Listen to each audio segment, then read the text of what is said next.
Hey guys, welcome back to the channel. This is a story about what if Naruto Dragon Knight Akame got kill.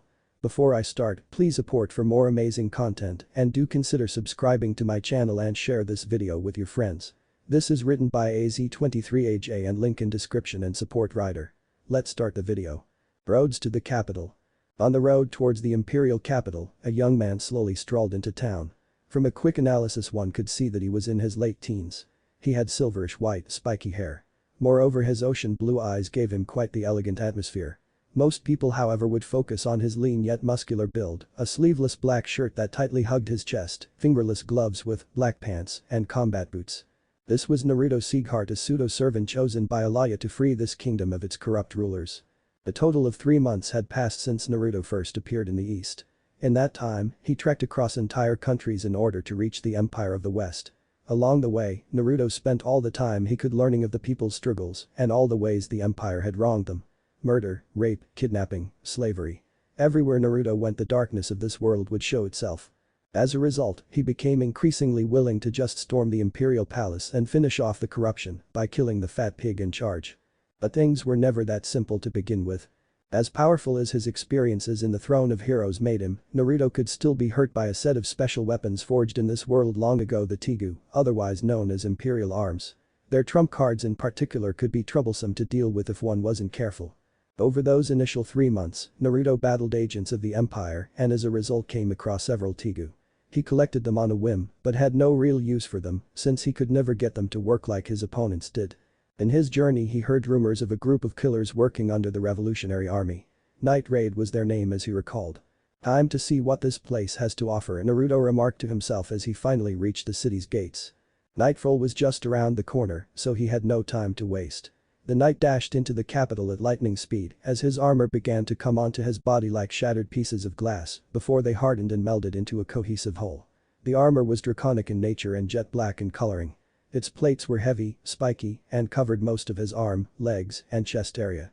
The areas not covered by the armor such as his inner thigh were enveloped in leathering and chainmail. Lastly, his mouth and the sides of his face were hidden by a mask-like piece of armor that somewhat resembled the face of a dragon. In no time at all the knight found himself standing atop a roof overlooking the city. Somewhere amidst that godforsaken place he would find the members of Night Raid. "Show yourselves," he whispered whilst perching down and observing the many streets of that new environment. Amid the endless urban chaos of that sprawling cityscape, a certain group in the southeast came to the knight's attention. Several young individuals, both male and female, were standing on a thin wire overlooking a large manor, while the blood-red moonlight loomed over them like an omen of death.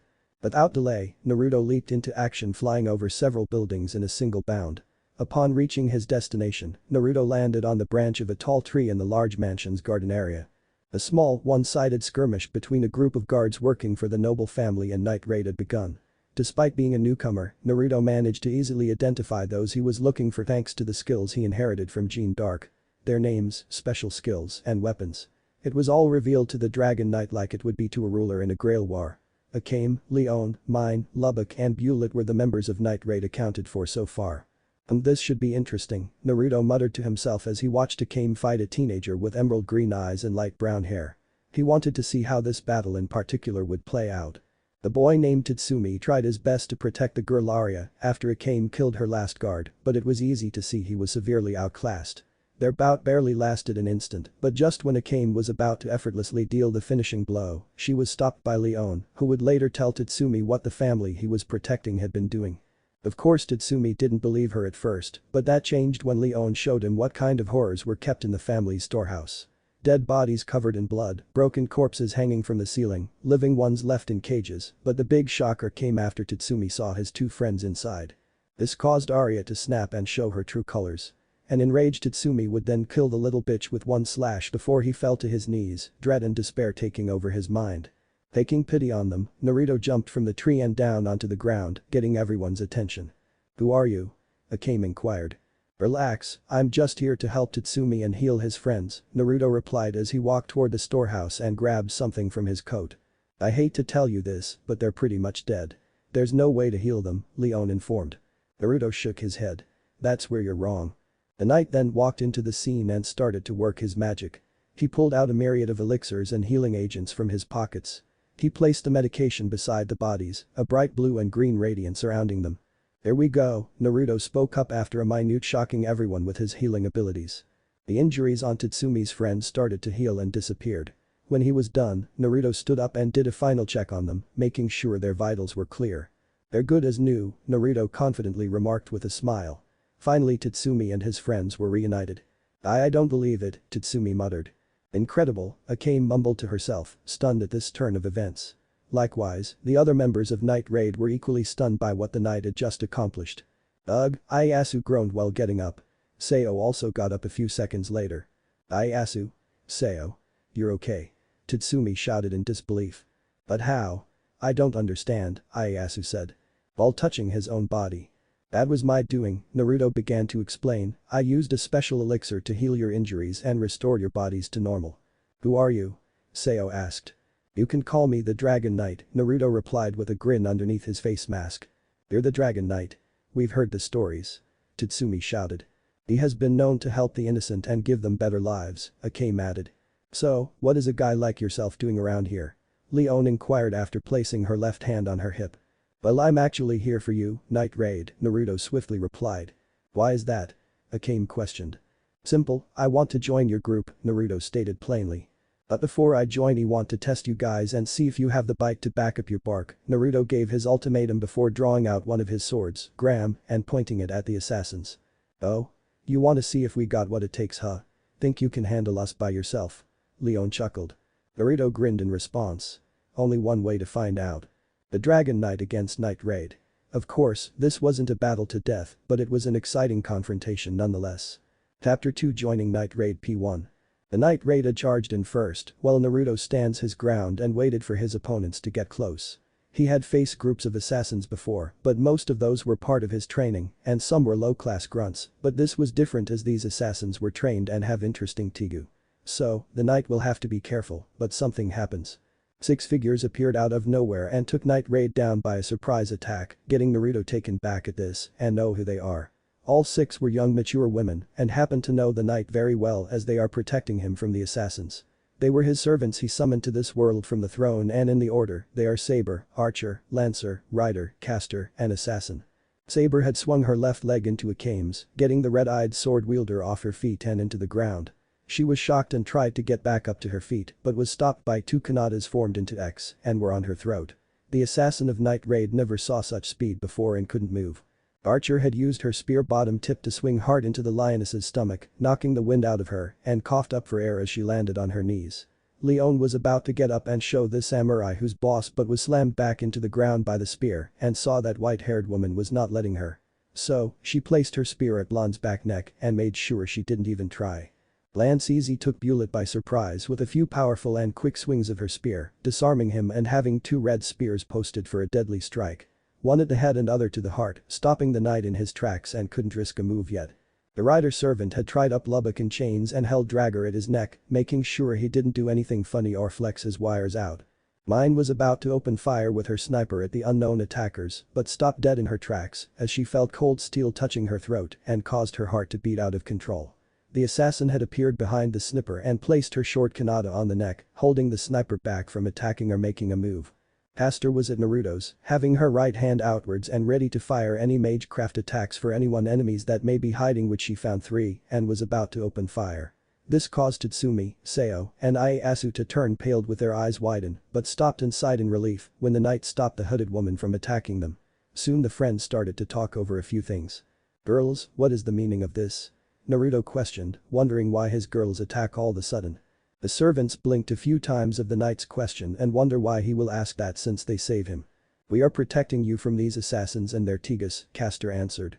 Naruto smiled a little that his lovers would project need to explain a few things and said, "Girls, I'm very grateful, but this group happens to be the one I have been searching for. They are Night Raid." This caused the servants to let go of the assassins and felt ashamed. Can anyone blame them for what they did? But they were just protecting the shared man they love and is reasonable. Saber let Akame go to her feet and said, "Sorry about that, my fellow kanata wielder. I guess we saw things differently, but no harm was done, right?" "I guess," Akame said as she got up on her feet and put her kanata away in its sheath, having a feeling that the spar wouldn't happen. Rider and Assassin let go of their hostage, having Mine and Lubbock sigh in relief that they can move. Lancer placed her spears away from Bullet and allowed him to get his own spear back into his hands. Truly sorry about that, Miss Lioness. We were just protecting our master, Naruto-kun, Archer said as she helped Leon up on her feet. That's fine. Just got off guard by that inhuman speed, Leon said as she rubbed the back of her head. Naruto shook his head and said, sorry about that. These girls happen to be with me and can be little protected of me. Because it's for good reason. You do get into trouble, Naruto-kun, Castor said with a teasing smirk. Maybe, but I do have you, girls, to help me out, Castor-chan, Naruto said with a smirk. Castor smiled at her shared lover's kindness and how much he can be happy to others than himself. Once Night Raid had dust and gathered themselves up from the surprise attack, Naruto explained to them of why his servants jump. It was reasonable as most people don't have all their faces on wanted posters yet and some don't even live to tell the tale of who they are.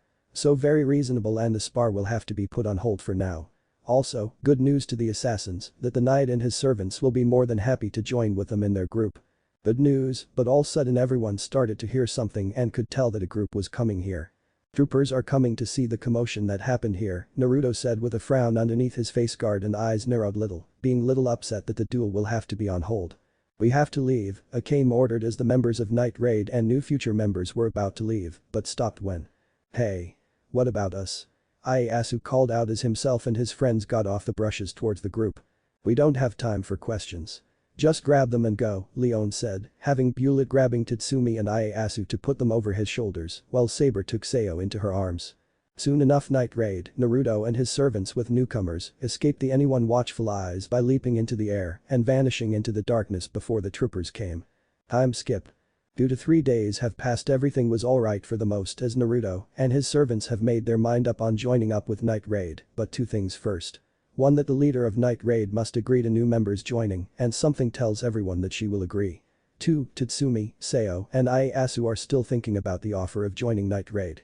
So yeah, there's that and moving on. Naruto and his girls were outside, enjoying the good view of the sky.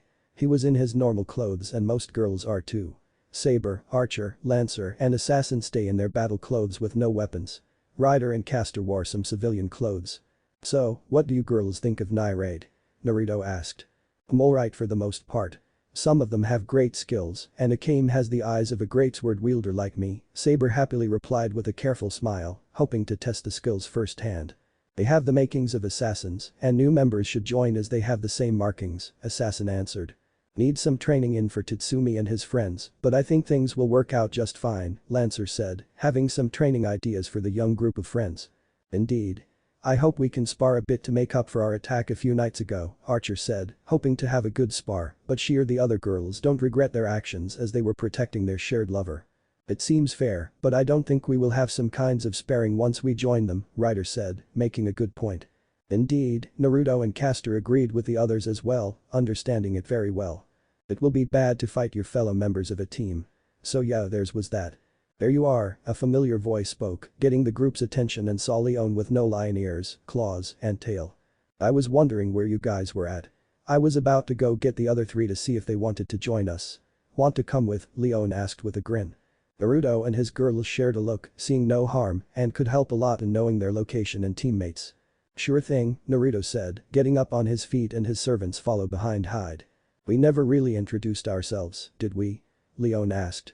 Nope, Naruto said before sticking his right hand out and said with a smile, Naruto Sieghart, the Dragon Knight.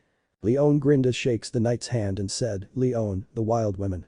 A pleasure, Naruto said as he brought Leon's hand up and kissed it as a knight would to a princess, making the blonde blush and smiled at his forwardness. The servants raised an eyebrow with a smirk on their faces at this, knowing their shared lover very well and his luck to bump into women in his life. So, no harm as he has a big heart for that one girl in his life and sees no harm in that. But if another woman wants to join in the knight's harem, then a big talk needs to be sure of their true feelings first. Now moving on. Oh, this is Saber-chan, Archer-chan, Lancer-chan, Ryder-chan, Castor-chan, and Assassin-chan, Naruto said, introducing his servants to the blonde. Greetings, hello, hey Leon, the servants greeted in their own. Odd names. Leon commented, not hearing those names before. Quickly covering it and making the good point, Naruto then said, they have true names, but not right now. They will share it once everyone is with us. That way we can avoid telling twice. It makes sense and a good point was made. Alright. Well, let's go grab Tatsumi, Sayo, and Ieyasu, Leon said with a shrug of her shoulders, and leave it alone for now as they go and find the three. Small time skip. The trip around the base was alright, to say the least. The base was inside of a mountain and was almost like a mansion inside. The group was first introduced to Shiel, who was an airhead, and gave the 3 possible members to think about joining, but if they don't and they will die. Some convincing and the 3 people to sweat dropped at that. Soon enough a certain Pinky came by, mine was very upset of newcomers and say that they fail with the makings of an assassin. It took Naruto and Ryder to hold back the black-haired assassin from getting the Pinky, which the knight changed around with some teasing and caused the sniper to blush in that which she yelled at him. That caused some more laughs, teasing and yelling to pass along. Good so far, but let's move on to the training field. Leon had the group met Bullet and told them he was gay, making Tatsumi and Ieyasu paled, and Seo gaped at the black-haired man's shy blush face. However, the servants had their weapons pointed at him and stood in front of Naruto, not wanting some gay getting a foot close to him. Oh yeah, there was that. The trip was stopped by a certain green-haired pervert who got some fingers broken and Lubba got off lucky. If he tried to spy on Naruto's girls, well he will lose his balls and might need a good doctor. Nighttime come as the sun was setting and now just one more member to meet. Now we get to meet our next member, Leon said as she leads the group towards a stream and small canyon. I think I've seen enough, Tatsumi with a sigh, not wanting to meet another member. I agree. Meeting all these different people in Night Raid is exhausting, Ieyasu said, grumbling. Each personality is way different from a group of assassins, Seo agreed. Yeah, but you forget something. Assassins are people too, and like any other person they have emotions or quirks like everyone else, Naruto said, getting the 3 to look at him. Naruto-kun's right. Everyone is different from each other and makes things interesting with your emotional quirks at work, Assassin agreed added. Saber smiled happily and said, they seem to be fine by me. And I wonder who the next member is. And here she is.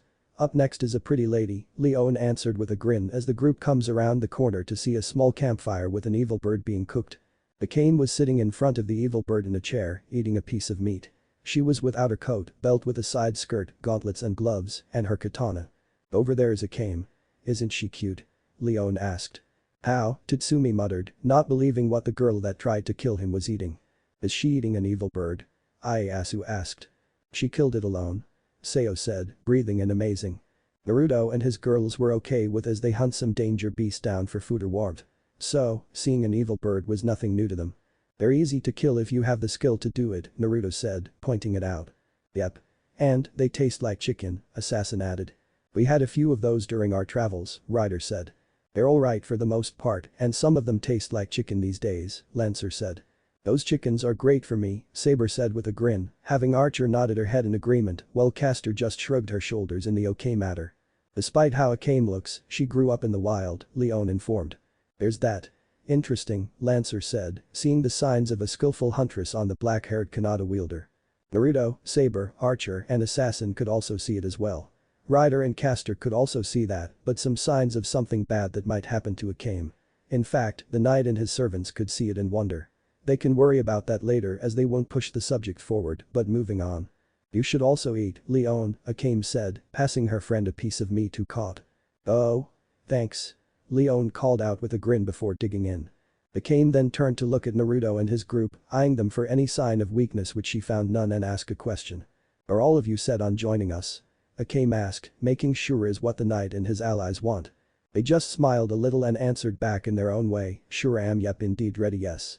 Akame smiled a little before handing the group some meat and said, then here you go. Thanks, the group replied before eating in their own way down into the chicken. Naruto, Saber, Lancer, Archer and Assassin wolfed their pieces of meat down like hungry warriors, while Caster and Ryder finished it a good normal way. Leon blinked a couple of times before grinning and went back to her food, seeing this before from her best friend and was liking this group even more. Akame was shocked but was fine with and had a feeling that they will get along great with her. Wow. A woman that has great skills, an assassin fighting against the corrupted people, and a great cook. I think I might be in love, Naruto commented with a smile and wink at the cook, causing Akame to blush before chowing and calming down. Easy there Dragon-kun, Lancer said with a smirk. He does have a great point. Akame is a great cook and this is good, Saber said, fishing her food as Archer and Assassin did the same. Maybe. I think Naruto-kun and Akame might be good cooks, Ryder commented. Who knows? Caster questioned with a smirk as she finished with her meat, having the feeling that a good class meal will be cooked by her shared lover. Tatsumi, Ieyasu and Seo who shocked that Naruto had such a wise word with women. He made a few women blush and happened to have a group of them traveling with him. What is he, a lady killer or something? It makes him wonder how skilled he is with women, but moving as some more meat was coming. What about you three? Akame asked, turning to Tatsumi, Ieyasu, and Seo with some meat. Still thinking, Ieyasu said, still need to think a few things over. I haven't decided, Tatsumi said. Me neither, Seo said. Then I can't give you guys some of this meat, Akame said before turning back to the bird and get another piece for herself to wolf down. That's alright, Seo said with a wave her hands. Not sure if I want to eat meat from the person who tried to kill me, Tatsumi thought with a sweat drop. Soon enough after eating and finishing up, Leon spoke, anyway it seems like you went all out tonight. The boss has come back, Akame answered. Boss? Ieyasu, Tatsumi, and Seo muttered. Makes sense. A group like Night Raid needs someone to lead them, Naruto said, having his girls agreeing and knows that this group would have a leader. Oh. Boss. Leon shouted with a smile, seeing someone on the other side of the cooked evil bird. Yo, the woman said, raising her left hand and greeted back. This our boss. The leader of Night Raid, Negenda, Leon introduced. Welcome back. Did you bring any presents? The blonde asked, waving and making her way to the leader. Before that, Leon Negenda said, getting her attention before she raises up her right mechanical hand and spoke, 3 days ago, it seems you exceeded the time limit on the job. Crap. Leon thought, sweating and ran away, but that didn't work. Everyone but Akame was shocked when Negenda's mechanical arm above her elbow shot out like a harpoon grappling hook and grabbed on the back of Leon's scarf to drag her back on the ground. Naruto and his girls were taken back by this, but alright with it as it's something new and cool to see. Most don't see that these days. It isn't good to enjoy fighting your enemies too much. You should fix that habit, Negenda said with a grin. I get it, so please do something about the creaking. Leon whined. Anyway, who are these young people? Negenda asked as her arm reconnected and looked at the young group before her. The leader looked at Tatsumi, Seo, and Ieyasu, seeing some promise. The 6 girls showed great promise and should be no walk in the park. Last one, Naruto, well she got a little flustered on how handsome he looks, but moving on. Oh well I brought Tatsumi, Ieyasu and Seo to join Night Raid after seeing the truth of the capital, Leon replied, gesturing the said people to her boss, before she walked to Naruto and wrapped her arm around his shoulders. Naruto didn't blush or fight back as this was normal to him, being okay and just relax. The girls raised an eyebrow and had a feeling that this lioness was looking for something from their shared dragon, but first thing first and back to the story. But get this boss. This guy, Naruto Sieghart, is the Dragon Knight we heard so much about and he has decided to join us with his group on Broad. They even stopped despairing by getting me, Akame, mine, Lubbock and Bewlett off guard due to protecting their friend, no worries. All of them are on board with joining with Night Raid, Leon said with a grin. Negenda was taken back at this. First was that this group had stopped to spar by catching them off guard. The second was this young man, Naruto, happens to be the Dragon Knight she heard so much about and now he wants to join with his group in Broad. She frowned a little and thought about the newcomers joining. She will need to have a report and ask for the final answer. By getting up and put a black trench coat with Night Raid symbol on the back in red, Negenda said, Akame gathered the others. I want your report, along with more details on these young people and especially them. Naruto stood quiet as himself and girls followed behind to speak in their talk through mental talk. Think she's suspicious of us? Naruto asked, having the feeling that this leader was a sharp tool where she comes from. Any leader would be if we are able to stop her top best soldiers, Lancer said. Just be honest with them Naruto-kun and I'm sure you'll gain their trust, Ryder said. We are here for you if things don't work out Naruto-kun, Castor added as she and the other girls know all about their shared lover. Saber, Archer and Assassin shared a smile towards Naruto, getting him to smile a little and calm down a bit. Got it, Naruto said with a nod. Before joining in Night Raid, Naruto must face a challenge if he will gain their true stand, that is to talk about his past to where he is now. Anything can happen and this knight faces some part of his past one day, but at as much soon and will happen soon enough. Everyone was gathered in their headquarters meeting room. Negenda sat on a chair in front of everyone. They relayed their mission as well as talking about Naruto, his servants, Tatsumi, Ieyasu, and Seo with them. Also explaining Naruto's actions and his servant skills. The report was quite interesting, to say the least, and now the leader spoke. I see. I understand completely, Negenda said before turning to Tatsumi and his friends while holding her prosthetic arm to them and speak, I know already that Naruto and his group on board. So Tatsumi Ieyasu would you like to join Night Raid?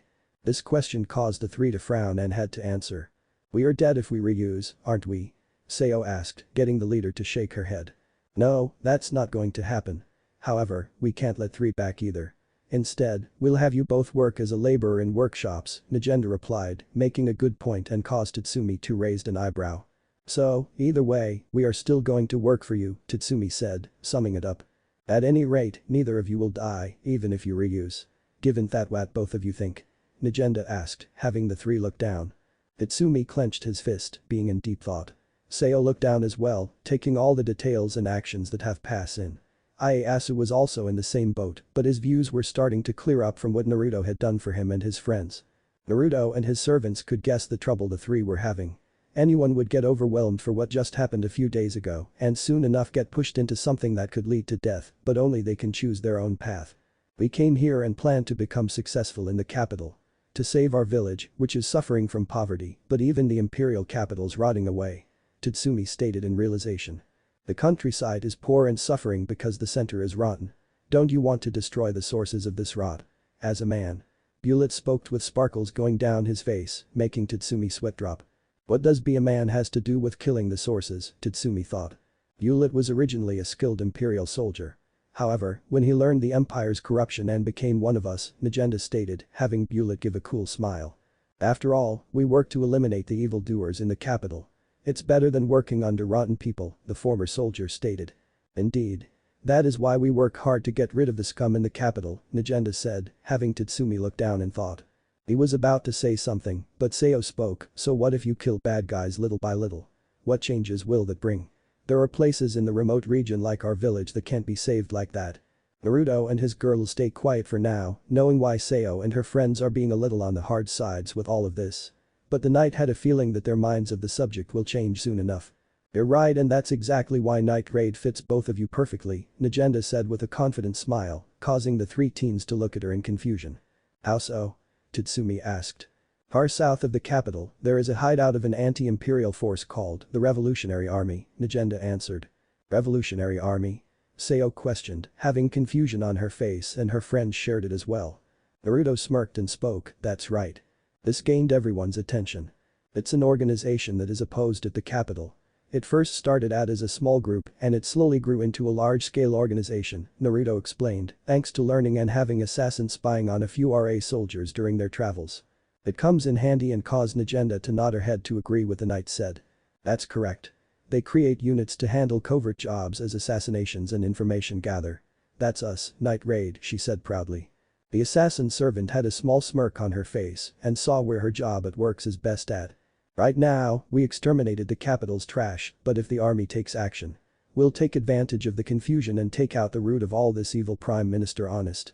Nagenda said with a frown, clenching her robotic fist and made Ieyasu, Tatsumi, and Seo look at her in shock. What? Take out Prime Minister? The root of all evil, Ieyasu, Tatsumi, and Seo stuttered frowned in answer. That's our goal. There are others, but I'll leave them out for now. Although I can't say when they will rise to action with prepared a plan to win. And when that happens, this country will change for sure, Nagenda answered with determination. Man, the capital's fucked up, Ieyasu muttered. Well, the new counter-treat the people well, Seo asked with a serious expression towards the boss, which she nodded. Of course, Nagenda replied. Awesome, so the killing you people do is bad guys. It's like being called assassins of justice. Tatsumi shouted in admiration and smile, having his friend smile and thinking the same thing. However, none of them were prepared when everyone from Night Raid except Akame, who simply stared at them with a blank expression and started laughing at the three friends for what they think. Naruto smiled with a laugh and some of his girls did the same as well. This was too good for the knight and his group due to meeting a certain man back from the throne of heroes of the dream he was once had and now three kids shared. They can't help themselves and laugh of such childless but moving on. What naive little kids you are. Castor said, stopping her laughing and smirk at them, also remembering a familiar boy with that dream and a man that hated that. Tatsumi, Leon started, breaking out of her laughter too later spoke in a dark tone, no matter how you look at it. Murder is still murder. There's no justice in that, Shield stated. Every person heralded receive retribution and die any moment, Bullet said. It made sense. Murder is still murder and death comes to all in different ways.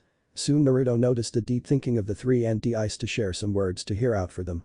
Take it from a person who once saw the world in black and white. No matter how you look at it, it's still being a murderer.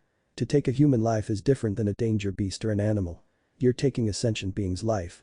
It won't matter if it's right or wrong. If you act only on what you should do without heed for what you want to do, you're nothing more than a machine, a phenomenon. It's not how a human being should live. At the end of the day, you must ask yourself this. Will you be alright with taking life from your own kind? Naruto explained with a serious look on his face, getting Tatsumi, Ieyasu, and Seo stunned of his words.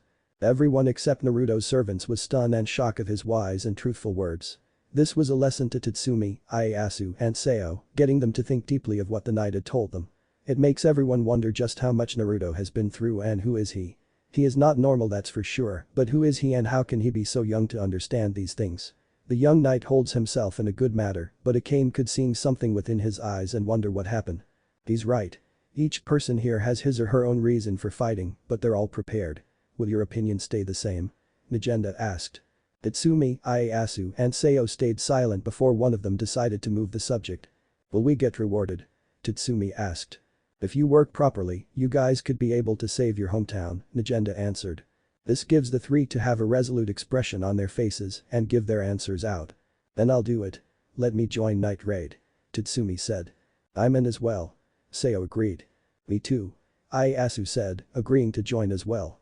You guys might not be unable to freely return to your village, thought, Mine said, honestly, and was the truth, as most will see them as villains for standing up against the empire, but the three teens didn't flinch in the slightest. That's fine.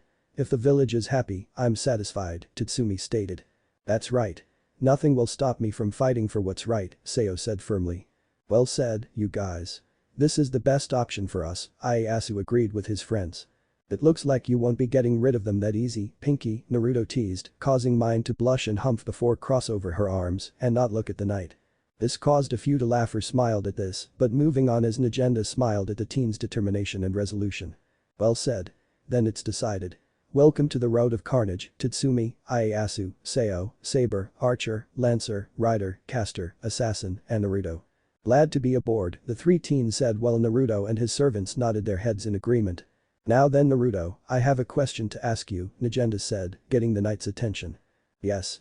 Naruto asked, knowing that a question was coming around. Who and what are you, people?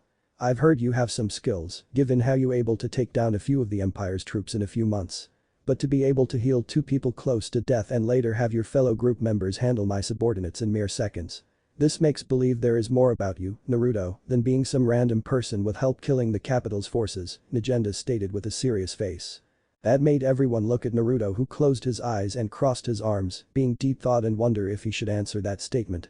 He wasn't so sure, but there was no harm in telling, and he had a feeling that someday he'll face this question when he enters to this world. It was going to happen sooner or later, but looks like today is that today. Naruto opens his eyes with a sigh and said, alright, I'll tell you. Are you sure, Naruto-kun? Archer asked in concerned, knowing what her shared lover was going to do. I'm sure. If I'm all of us going to be part of Night Raid, then I want them to trust me, Naruto replied with a nod of his head. You know we always got your back, Naruto, Saber said with a smile on her face. Absolutely, Lancer said, agreeing, and had Rider, Caster, and Assassin agreeing as well to back up their shared lover if things go bad. Thanks, girls, Naruto said with a smile, being happy for their help, and now it's time. That made everyone else look at them curiously and wonder even more on what the knight was going to tell them. Only one way to find out. Alright then, to start off, we don't really come from this world, but rather an entirely different dimension, Naruto said. Everyone was surprised by this, and who can blame them as Naruto sighed and looked at Caster, which she understands to get something. She soon handed the knight a stone and watched him cast a rune. He had Lancer check it before nodding and handing back to her lover, allowing him to keep going. In order to understand who I am, I will have to show you all my story, Naruto said, having the stone's rune marks glow, and got everyone to wonder what he was doing. This is a memory stone with a rune mark, making it easy to explain and will show you a part of my story, the knight explained as the stone shines brighter and had everyone to see his origin. Naruto's memory line. Monster by Demotional Watch V equals Funkily UA, YouTube. The memory line started with Naruto's early life of being neglected and harsh treatment by his parents, treated badly by his siblings and the villagers from the Leaf. Getting beaten at a young age and suffer more than any normal child should by having no food or water. Get locked out of his own room and sometimes even gets injustice punishment. It was hell for the young boy, a living hell. All of this because he didn't have the nine-tailed beast seal into him or born with no chakra. Naruto was a hellish life, but however, he didn't give up and had a few people in the village to help and care for him as a true person should. They protect him, taught the right and wrong, and show some kindness in the hellhole of a village. He was given somewhat a good life while his so-called family leaves him. Things were going alright for the most part, but it went downhill very fast. Naruto's parents were told of the old Child of Destiny tale and that it could be one of their children by a certain old toad and fool. But to make sure it works, they need to get rid of their failure of a child for good. Many things happen after his banishment from his family and clan that was later sold away like a toy. He was disowned and left to die for the wolves, but he escaped out of the black market and kept moving on to get away from that hell. The young boy didn't look back from at the hell and kept running for something out there. Once he was far enough and alone away from everyone or thing, Naruto started to cry out of sadness and soon gained deep anger for the sons of bitches of a family that caused so much pain onto him.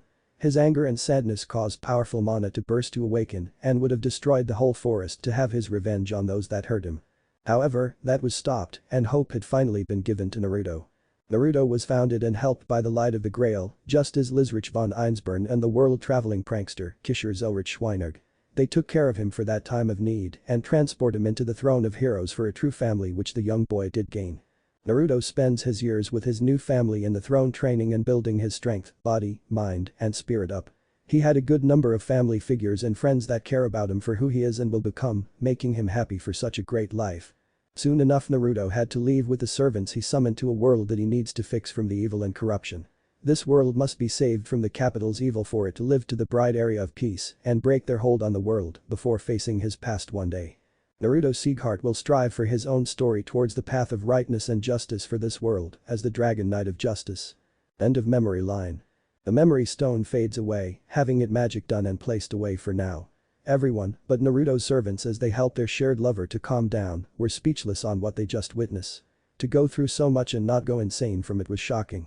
This knight just kept smiling, had a few people and hope until one day his life was changed all around. It was a shocking state of mind and news to witness before them. How can you keep going after being through all that? Mine asked, speaking the main question from everyone else's mind. Naruto thought carefully before smiling a little and said, I sometimes asked it myself, but I kept going by gaining strength through the bonds I formed with my new family, by protecting my precious people, and by hoping for a better tomorrow. I never give up hope and that way I can face any challenge thrown at me with my head held high and heart in the right place. This got everyone to think deeply about Naruto and now they have a great amount of respect to the knight, having their answers be shared out loud. Well Naruto, you definitely earned my respect, Leon said with a grin. I agree. Though the stuff you went through was hard, it made you into a nice young man, Sheila agreed with nod and smile on her face. Yes. So manly. Bullet shouted with a laugh. You're okay in my book, Lubbock said it with a smile and shrugged his shoulders. Maybe being teammates with you won't be so bad, Mine said with a smirk and crossed her arms. Having you on our side just may tip things in our favor, Najenda said with a grin. Akame soon walked up to Naruto, having the two share each other before smiling, and the two for some reason could understand the other better. I look forward to working with you, Akame said with a smile. Me too, Akame, Naruto replied. A new chapter was starting and many things are coming. Naruto and his servants can't wait to see what will come later by working alongside Night Raid. Anything can happen and the great chapter was starting to shin for the Dragon Knight. Chapter 4 Recruits. The next day for Night Raid is going along fine and some training was in order, but not that kind of training for Tatsumi, Ieyasu, and Seo as they were helping Naruto and Akame cooking breakfast. Not the normal assassin training, but it can't be helped and. Second please. One more. More please Naruto-kun. Keep it coming, Naruto-kun. Oh yeah, there's that. Naruto's cooking happens to be the best 5-star meals than anyone has ever had or seen, getting more food to cook. The knight's girls know firsthand of his cooking skills, being a very great cook and have well-made meals to enjoy. The more they want, cause groans from Tatsumi, Ieyasu and Seo, how they are stuck with kitchen work. Akame loves the meals and how the silver-haired knight can cook such great meats for breakfast. She's on her 6th meal of breakfast and really loves the 5-star meals. Tatsumi and his friends were grateful they took cooking lessons to help them out in case they get jobs at cooking areas in the capital. They never thought that their assassin training would be like this and now time for cleaning dishes. I don't see why we are stuck with kitchen work. Tatsumi questioned as he cleans the dishes. Why are we doing this? Seo asked, drying the dishes. It can't be helped as I cook. And you three are with me for the day, so you help cook too, Akame replied as she took a bite of Naruto's food again. You just want the food. The three teens called out, pointing at Akame, who was eating the food. I have no idea what you are talking about, Akame said, pushing that aside and putting some food away. This caused three friends to groan and kept cleaning. Naruto smirked at Tatsumi and his friend Misfortune before finishing making lunches for a few people in mind and grabbed a wooden spoon in his left hand just in case as he smelled a few people coming into the kitchen. It pays to have dragon abilities these days. Those aprons look good on the recruits, a certain female spoke, caused Tatsumi and Ieyasu to get upset and know who had just walked in. Say what? The boys shouted as they turn around to see Mine, Bullet, Shield, and Lubbock with bags behind them, and it looks like they are heading out for a mission. Naruto, his servants, and Sayo looked back to see the four all bag up. You guys going somewhere? Tatsumi asked. Yep, we got a job. So, we are heading to the capital, Bullet answered. Please take care of the hideout while we are out, Shield said with a smile. Ha ha. The newbies are housemaids with Akame today. Have fun cutting cubic ouch. Mine said to Tot but was cut off when something hit her on the forehead hard and held her head. She looked down to see what hit her, seeing a spoon on the floor, and look up to see Naruto with his left hand outwards before putting on his hip. Yeah, keeping bragging to the people who are serving you. Your food mind you, Pinky, Naruto said with a smirk, getting a glare from the pink-haired girl. Why you? Mine shouted and was about to resort back, but was tripped by Archer putting her leg out and caused her to fall onto the floor. This caused a few to smirk, laughs, and shake of their heads of what just happened. Most saw that coming. You should be more mindful with your surroundings, Lancer said like a teacher giving a lesson to her student. Not much a good assassin commented. Mine groaned and looked up to glare and shout but was stopped as Naruto had a lunch bag before her and blinked a few times. What's this? Lunch? We can get lunch at the capital. Maybe, but most of you have wanted posters with some trouble and now little time to make lunch. So here I made lunch for you guys and enjoy. Hunger is the enemy, my friends. The two talked and good points were made. Mine sighed as she took her lunch and said, thanks I guess. Thank you, Naruto, Shield said, thanks for the lunch as she and the others left for their mission. You're welcome, Naruto replied. Things went back to cleaning the kitchen and was done when Akame took off her apron. Okay, let's go take some life, Akame ordered, making Tatsumi, Ieyasu, and Sayo confused.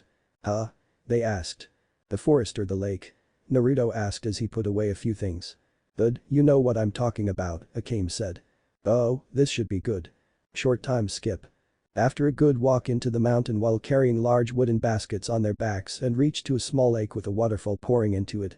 Naruto had his servants sit this one out as they asked too few things around the base and allow their shared lover to hunt. So, what are we catching today and how are we doing it? Naruto asked before seeing something on the corner of his eye and turn away. Itsumi and Ieyasu soon become red as a tomato when seeing Akame taking her clothes off. Sayo bonked her friends' heads and stopped any pervert moments. What are you doing? Sayo asked. She's changing for hunting, Naruto answered for Akame with his back turned, giving the girl her space. He's right. Now aren't going to put your swimming clothes? Akame asked, wearing a pure white two-piece swimsuit and caused the boys to sigh in relief. The Dragon Knight could guess that they are hunting some fish for lunch and could work as he has a few ideas to cook them. We are catching large river tunas today, Akame said as she dives into the river, getting 3 teens to look at her in disbelief. She can't mean the rare and dangerous fish that Tatsumi said, but was cut when multiples fish were blowing out of the water and landing on the basket.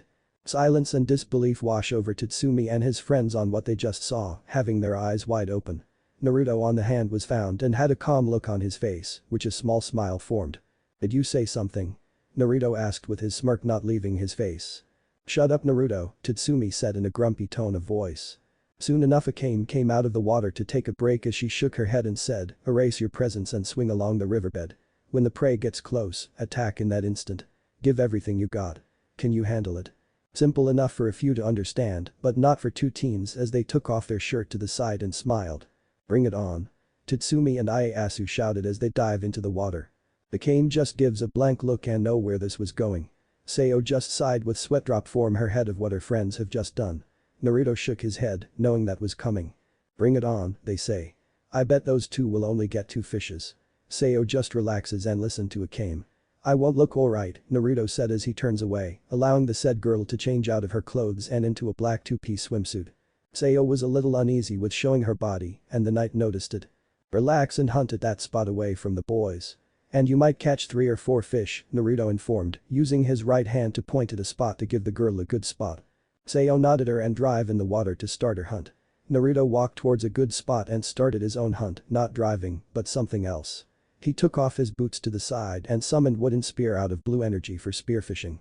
This knight can not only just wield a sword, but other weapons like a spear, and his hunt start as he walks into the river with his spear ready. One fishing trip later. Night raid dining room. So, in the end, Tatsumi and Ieyasu caught 2, while Seo 3 and Naruto 6. Not bad for their first time, Najenda commented as she took a bite of her meal. See, I told you that Tatsumi and Ieyasu will only catch 2, Naruto said as he took a chair next to Najenda and started eating his lunch. Hey Naruto, is it true that the boys yell bring it on while taking their clothes off? Leon asked in a teasing tone. I thought they were pro at it, Naruto responds with a smirk, getting Tatsumi and Ieyasu to plate their face on the table. All right, putting their shattered pride aside, Najenda said, making the boys sulk even further before turning to Leon and spoke. Leon, tell me about the jobs you received from the capital last night. Leon nodded her head, being serious, and answered the boss.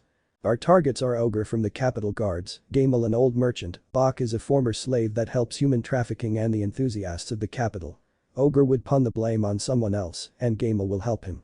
The client's fiancé was famed and sentenced to death, but he managed to overhear the 2 of them and some members of the enthusiasts talking, which he sends a letter to inform our client before he was executed. Leon finished as she placed a punch on the table. She must have a lot. Tatsumi asked on shock, having Ieyasu and Seo agreeing. Leon lowered her head and Naruto got a scent he didn't like. He sniffed for a few times and immediately covers his nose of the scent he got. His servants could guess the scent as well and narrowed their eyes. It smells like rotten meat from a corpse, Naruto said with his eyes narrowed. Venereal Disasa sold her body to earn this money, Leon informed, giving Tatsumi, Ieyasu, and Seo horror feeling, while Naruto and his servants grit their teeth. Did you check her story? Najenda asked as took a cigar out, getting Leon nodded and told her that she had observed them from the attic of a merchant's shop to check the story out. The one-eyed boss lit her cigar, took in the smoke, breathed out and looked at everyone to give out her answer of the request. Night Raid accepts the request. We will punish these monsters and send them to hell, Najenda said with a serious expression. Amel will not be a problem, but Ogre and enthusiasts are other stories, Leon said. Ogre the demon and enthusiasts the scum, Naruto started, getting everyone's attention as he finished his meal and spoke. Ogre's skills with a sword are no joke, being somewhat dangerous than the criminals in the capital, and has full respect from most of the people to the army. His subordinates see him as a father figure and they always spend their time with him. The only time they aren't around him is when he goes to some meeting at the headquarters or on his days of which he drinks nearby the palace. This caused Leon and Najenda to be shocked by the Night knows so much. Akame could take a guess as to why. Tatsumi, Ieyasu, and Seo were in deep thought, thinking a few things over and waited for more information. And how do you know this? Najenda asked. Assassin had gained the information from people talking in bars or on the streets, which I gain also. Word gets by fast, and information is useful when it comes in handy. I was going to take him out after dealing the enthusiasts in order to gain Night Raid's attention for me to join in. But here we are now, Naruto answered simply with a smile and assassin smirk as well. Quite useful indeed. What about the enthusiasts? Najenda questioned, wondering what else the Dragon Knight knows. Simply, the group loves to have their way with little girls from villages through harsh punishments. They have a man inside, you could say, former slave, to pay them first before moving into a mansion and start their playtime. Damn scumbags, Naruto replied, cursing underneath his breath of such humans living in this world, but calms down and not let his anger cloud his mind. You don't say. Good information, Naruto, Najenda said with a small smirk as she takes some smoke in and out. If Naruto is right, then our only chance to get Ogre is when he's on his day off, Tatsumi said, speaking his thoughts. Yes, but a few problems. The security around the palace will be hard. For Akame, who's on the wanted list and will be dangerous, Najenda said. In other words, only someone from here who is not on the wanted list could kill easily, I believe, Leon said, understanding the boss. Shall we wait for the others to come back in order to take down Ogre and enthusiasts? Akame suggested. It would make sense, but time and waiting were out of the question, as a certain knight has plans to deal with a group of scum. We can't wait. The enthusiasts are always on the move, and tonight might be the last time they stay at the mansion before moving out. I offer a few my servants and me to deal with the enthusiasts by sending them to hell for punishment, Naruto said with a serious look on his face, and had a good number of his girls ready for their mission. All the Dragon Knight could have requested to take down Ogre, but he wanted to take down the enthusiasts and had a feeling that 3 teens might take a job first. Alright. Naruto, you and the servants you pick can take the mission on killing the scumbags, Najenda said with a smirk, allowing the Dragon Knight to have his hunt and was about to speak again, but then. In that case, let's take care of Ogre ourselves. Tatsumi shouted as he stood up and slammed his hand on the table. The room became completely silent for a few moments of the brown-haired teen's outburst, and the silver-haired knight smiled at this. He has a plan in mind and wanted to test his new friends out. So, in other words, you, Ieyasu and Seo can kill ogre by yourself, Naruto said, testing them. Eh? The three questioned. It does sound like you three can take care of him, Naruto said with a small smile, testing and pushing even further. Huh? Are you ready to take responsibility and run this bastard down? Naruto asked, having his smirk grow even more. At this point, mind gears clicked and the three friends understand what was going. As you are now, you three stand no chance, Akame informed the three, causing them to be frustrated by it. While we stand here debating, more innocent people are getting framed for something they didn't commit. Tatsumi exclaimed as he clenched his fists and spoke, I don't want people to experience their loved ones getting taken away from them. He's right. Ieyasu agreed. We can take him. Seo also agreeing. The Raven Assassin and Silver Knight looked at them with silence. The servants could see this as well and stand silent. All of them were testing the three out and could understand the simple goal in mind, but there are flaws and hopefully they can overcome them. Things can change and life works odd these days. Legenda nodded her head, giving the three teens an approving smile and said, understood. I'll let ogre in your hands. Go kill that son of a bitch. This caused the three to smirk that they were finally going to prove themselves as assassins and a part of Night Raid. How about that Akame? When it's time, we can put our A game. Tatsumi said with confidence as his friends shared the same and gained two things. Akame having a serious look and Naruto flicking the teens on their foreheads, getting them to wince and held their foreheads in pain. Drop that tone right now. Your A game is nothing at this moment, but mere words and pride back you up. I see what that pride does and will be your three's downfall.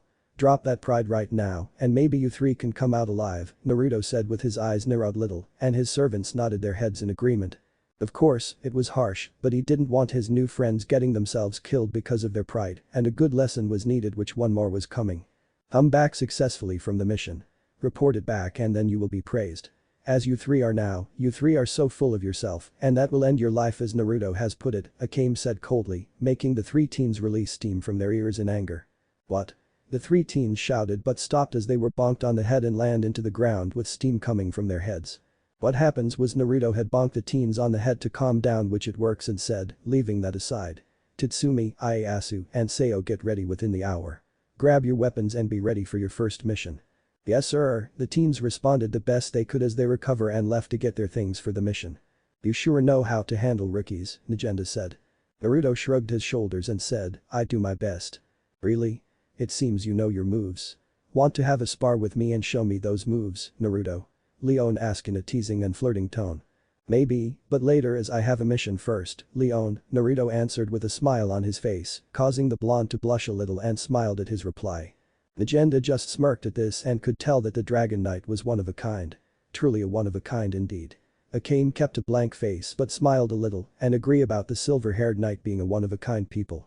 The ideal knight that is willing to fight for his own code. Quite the good quote. Time skip. Capital. Sometime later, Naruto with Saber, Archer, Rider and Assassin was walking with Leon towards where their targets were located, being nearby the streets and good shops towards an old mansion. The blonde had led the group to their location before joining up with Akame and killed their target off. She also had Tatsumi and his friends are set up with their mission a while ago, before helping the Dragon Knight out. Of course, Naruto could have brought all his servants, but that will be overkill, a few could work, and some work needs to be done. Caster and Lancer wanted to set up traps and make the base better equipped to deal with some unwanted guest that dares to come in. Legenda agreed and gave the two the layout of the whole area surrounding the base. This should be the place. Bach will lead the girls from villages towards this place and sold them to those bastards, Leon said, having the group and herself be placed 5 miles away from the mansion. Right place indeed. An old mansion that has guards around, area clear out, and no one here to report anything odd. It's just missing a sign that says, please kill me. Bad guy lives here. Yep, this is the place, Naruto said, getting Leon to chuckled and his servant smiled at his half-joke. Well, you guys do have a few hours before Bach shows up and might want to wait. From what I gather, the enthusiasts comes in after Bach gets the girls ready for their new masters. When that happens, you all can kill those scumbags and send them to hell, Leon informed with a grin. Sounds like a plan, Naruto agreed with a grin of his own. Leon nodded her head before taking her to leave and said, I'll leave it to you guys. See you guys back at base. Naruto and his servants waved their goodbye before looking back at the mansion, thinking a few things and planned some things out. The Dragon Knight had a plan, but he couldn't help himself and think of three on their first mission. He was worried about Tatsumi, Ieyasu and Seo. They don't have many skills when it comes to killing, but they do have promise, and only one can hope they learn fast. "You're worried about them, Naruto-kun?" Saber asked, seeing a look of concern on Naruto's face. "Yes. Well, a part of me feels like they can handle it, but I'm not so sure," Naruto replied. "It's reasonable to worry about your new friends, Naruto-kun. Should we check on them as there is time left?" Ryder said. Naruto hummed, thinking for a second and had an idea in mind. "No, they need to fight their own battles as I can't always be there for them, and this mission might help them out before I start training them. But my worries are still there. Assassin-chan, please head out and oversee them. Don't help them, just watch, take notes of their skills, and make sure they are alright," Naruto said, making good sense and was understandable. "Will do, Naruto-kun. I'll head out after we get a bite to eat. We could use the meal before our mission starts and could help pass the time," Assassin said to bring out a good point. "Hunger is the enemy once again, and one must keep in shape in all areas." "Agree. Let's head out for a quick bite to eat. I think the good shop is nearby," Naruto said as they started to head out for a snack. The sun was setting, and the first mission will start very soon. Short time skip. Within the mansion, Bach had led three new girls towards their doom and had the enthusiasts to buy them off. The three girls, Luna, Air and Fall, were scared, having horror looks on their face of what's going to happen to them. Outside the mansion, an unknown black fog comes out of thin air and surrounds the building. The guards outside didn't know what was going, but all of a sudden they felt a massive pain within their bodies and started to cough out of control. Their eyes and throat were burning from the inside, slowly they die. A very painful and slow death. Back inside, the enthusiasts were close on grabbing the girls to their enjoyment but was stopped as four-figure crash into the window and land in the living room before everyone. Bach and the enthusiasts were shocked at the surprise, knowing who the Dragon Knight was due to his actions on the capital and those who are evil. Luna, Air and Fall were shocked at a knight and his allies arriving before them, feeling that their savior has shown and will save them. It's almost like one of those old stories they told of a knight saving the good people from the bad guys. "Sorry about the window. The door was unable," Naruto said as brought out Balming and pointed at thugs before him. Saber draw out her kanatas, Archer her spear, and Rider nails to nameless chins. Bach quickly calms himself with a smile and said, "This is just one big misunderstanding. I believe we can work something out, and do you four believe you can take all of us? You are outnumbered." "Maybe, but all of you are outmatched," Naruto said, having himself and his servants start with their mission. Saber and Archer easily took down the good number of the guards with quick swings of their weapons. Some were cut in a different piece and stabbed in organs before getting a clean quick cut to the throat. The purple-haired rider was fast to deal with the dogs and their master by nailing or stabbing them in the heads and used her chains to crash them like the bugs they are. Naruto had cut down 5 guards as he walked towards Bach, who was scared to death, and the Dragon Knight was going to get this scumbag a massive death. Before the Silver Knight could, he stopped and saw someone still alive. He put his left hand out, summoning a knife before throwing it and killing fake death guy in the head. "Nice try, but not good ending hand now for you, Bach," Naruto said with venom in his voice and glared at the former slave who was shaking. Bach was backing up against a wall behind him, having no options and nowhere to go. He soon had an idea and hopes to leave as he unbuttons his shirt and shows his slave mark. "I was forced to do this. See. I'm a slave. I was forced to have girls from villages be brought here. I was just following my master's orders." Bach pleaded but got a dragon-like to grow from the knight and caused him to be even more scared. "Slave, huh? That's laughable. You were a slave and now human trafficking that doesn't care for the women that were torture. I'll make you gain a quick death, bastard," Naruto said as he moves forwards with Balming ready to cut down this fool. "And what are you? I may do what I did, but at least I'm free. What about you? You just some pet following orders," Bach shouted. "Silences." Naruto snapped, causing Bach to shiver in fear. "If I'm a pet and your food," the Dragon Knight said as he summoned one of his familiars to appear behind him and was a gift from his ant figure. A large green snake appears behind its master, having its mouth open and ready to have a meal. And just so happens to be in front of him. Naruto snaps his fingers, allowing his familiar to have its meal of the day and ate Bach whole. No screams, just a hurtful look on his face as he was eaten alive. The snake soon returns to where it was before and Naruto sighed as that was done. He soon turns his attention towards the 3 girls who were being helped by Saber, Archer, and Rider. Luna, Air, and Fall were asleep now. They must have fallen asleep due to what happened and who can bomb them. A few things can happen as of now. 1. The team could leave the girls at a place and avoid any questions. 2. Take them with them and pray that their boss doesn't get mad much. And number 2 seems to be the one option they can agree with and started their trip back to base. Not so far away and watching the whole events play out had a young man on a building and saw what happened. He hummed quietly and saw something within the Dragon Knight. Someone to fight and test to prove himself that he was the strongest. He will also need to report this to his lord and master of what happened. The lord will like to know this and things will get interesting. Chapter 5 Smarts. Night Raid Meeting Room. So, after killing the scumbags, you took 3 girls, Luna, Air, and Fall here, as they have nowhere else to go and have some promise to join Night Raid. Talk about an odd outcome, Najenda said, recalling the report that the Dragon Knight told her and was close on bonking him, but was put on hold for now, as the said knight made good points. Indeed, Najenda. I know that I made the wrong call, but I know I'm right and those girls will do great, Naruto said. After training, Najenda pointed out. Naruto nodded and said, yes, but that's up to them. Luna, Air, and Fall need some time to think about joining Night Raid. If they do, then I'll start their training before joining the fields, and they are not the only ones that need training. Agree and I will allow this.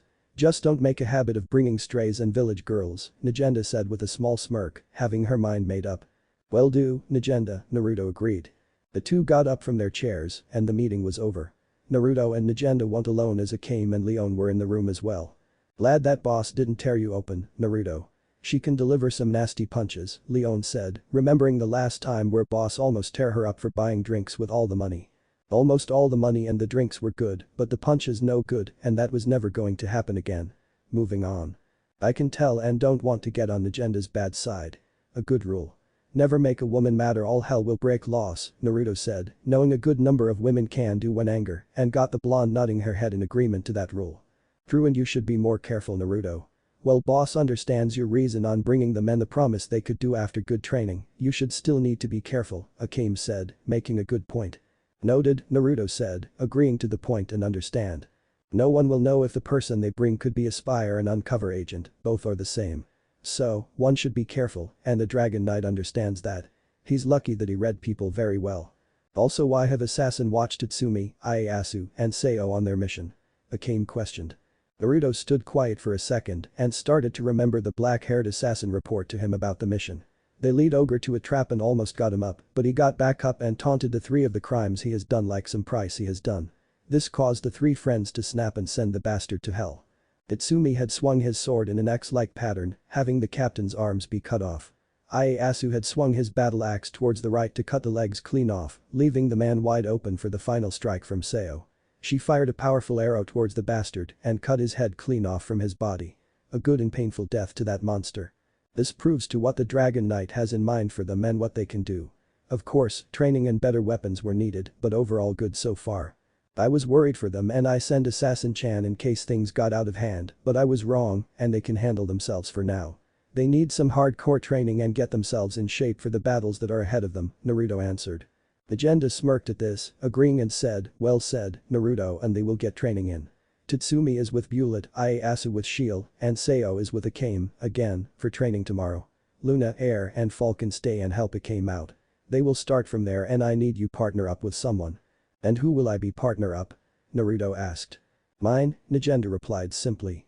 Okay then, Naruto said, getting some shock about his calm matter and not bother on working with the pink-haired sniper. Be not bugged by this. Ever heard out of the firing pin into the fire? Leon asked joked. Naruto shrugged his shoulders and said, nope, not begged by this, and I should get to know her before judging. Sure, she seems like a hard case, but I think I can work with her. If you say so. Tatsumi and Ieyasu had a different answer than you. They kept shouting on how mine is the worst, Leon said with a chuckle, remembering the boy's reaction. You don't say, but that's them and I'm willing to work with mine as we are on the same team. So, teamwork is required in order to take down the scumbags, Naruto said. Seems fair and good luck, Naruto. Also, try to hold back with your teasing and jokes on mine. She might be hard and easy to push, but don't push too far, Akame said, giving the knight some points. Naruto understands it and will turn the jokes teases back a bit. Will do, and now I need some rest for my big day tomorrow. Good night, Naruto said with a yawn as he leaves the meeting room for his room. Night, Naruto. Leon called out with a wave and smile on her face, having an idea in mind to get closer with the Silver Knight. Good night, Akame and Najenda said their own. With Naruto, he heads upstairs and towards his room for the night. He will visit Luna, Air, and Fall in the morning as they need their rest and himself as well. The first mission was alright, and the Dragon Knight has a feeling that simple missions won't come around after today. Of course, they might be easy for him, but he won't allow that to go over his head and be smart. But now it's time for bed and the young man opens the door to his room to find a few people waiting for him. Ryder and Castor were waiting in the knight's room, wearing night robes that hugged their beautiful mature body figures. The purple-haired woman wore pink that showed an opening of her breast, and the blue-haired woman wore a light blue robe with a dark blue sash around her waist. Normally a man around Naruto's age would have blush or panic like a schoolboy, but the knight was different as he was used to this. His servants or lovers would have a good moment to sleep in his warmth. And sometimes do more than that, but only on rare moments and when the other was ready. The Dragon Knight had a feeling this was coming as he had Saber, Archer and Lancer slept over with him last night. So, tonight was Ryder and Castor, and the next night we'll have Assassin. But for now is it only a few of Naruto's servants, and he knows that some of the rest will come. He doesn't know when, but he has a feeling soon. Not tomorrow, but within a few days or so maybe. The rest are coming but moving on. I take it that the mission report went out just fine, Naruto-kun? Castor questioned. It did and I'll be working with mine for the day, Naruto informed. I see. And you are okay with that? Ryder asked. Yep. It will be interesting, and I have to feel that the day with mine is going to be a long one, Naruto answered. No surprise there, but I think you two will do just fine and let's get some rest, Castor said. Agree, Naruto said with tried yawn escaping his lips and soon joined into bed with his lovers following behind. Ryder hugged the right side and Castor the left of their shared lover with a smile on their faces. Naruto smiled as he gives the two a kiss on their cheeks, getting them to smile and soon fall to sleep due to the warmth. Time skip. Feeling something odd on his chest and neck, Naruto started to open his eyes to see some blonde hair and know who was on top of him. The Dragon Knight had found Leon on top of him with her arms wrapped around his neck and having herself laying calm onto his body, enjoying his warm body. He was shocked at this, not a woman on him as this wasn't new, but just shock on how he couldn't sense her before until morning. During the night, Leon had made her way into the knight's bedroom to find Castor and Ryder sleeping next to Naruto. She was shocked and could tell that this young man was indeed a lady killer. So, seeing it was late and needs some more warmth, the lioness had fallen asleep onto the silver-haired knight for the night. And now it's time to wake up. Leon, it's time to wake up, Naruto said, poking the blonde's cheeks and caused her to open her eyes. Good morning Naruto, Leon greeted as she rubbed her cheeks against Naruto's, smiling and enjoying the warmth. Morning Leon. May I ask why you in my bedroom and on top of me? Naruto asked. Leon had teasing smirked on her face and said, oh. You like to be on top. I'll be happy to make that happen if you work for it. Naruto blushed a little at the tease, but shook it off and noticed that Ryder and Castor were not in the bed at his side. Which means they are outside the room or in the dining room, and the knight could do something. Whoa. With a quick motion, Naruto had used his strength by gently grabbing Leon and flipped him over on the bed, having him on top of the lioness. The blonde-haired woman blushed at this quick reaction, but soon calmed down and smiled at this forwardness. The lion within her wants her alpha, and that alpha is in front of her. The silver-haired man had a small blush on his face, but was gone and soon saw something going on. His dragon nature was looking its lion, and the pair's lips were close on touching the other. But this moment was stopped when a loud knock hits the door and a voice spoke, stop right there. You two can have some time together later. Put that on hold for now as breakfast needs help to be ready. The voice was Lancer and she had stopped a moment between dragon and lion. Some might say it was good timing and while others not so much. The pair groaned and soon sat on edge of the bed. She ruined the moment, Leon whined, not liking that the spear wielder had stopped the moment. Maybe, but Lancer is right as she has stopped us from acting out on our animal side. I don't mind as I do see you beautiful and have a good wild personality that I like. I think it's best to wait a little more before that and get to know each other better, Naruto explained, making good points that the wild lioness agrees.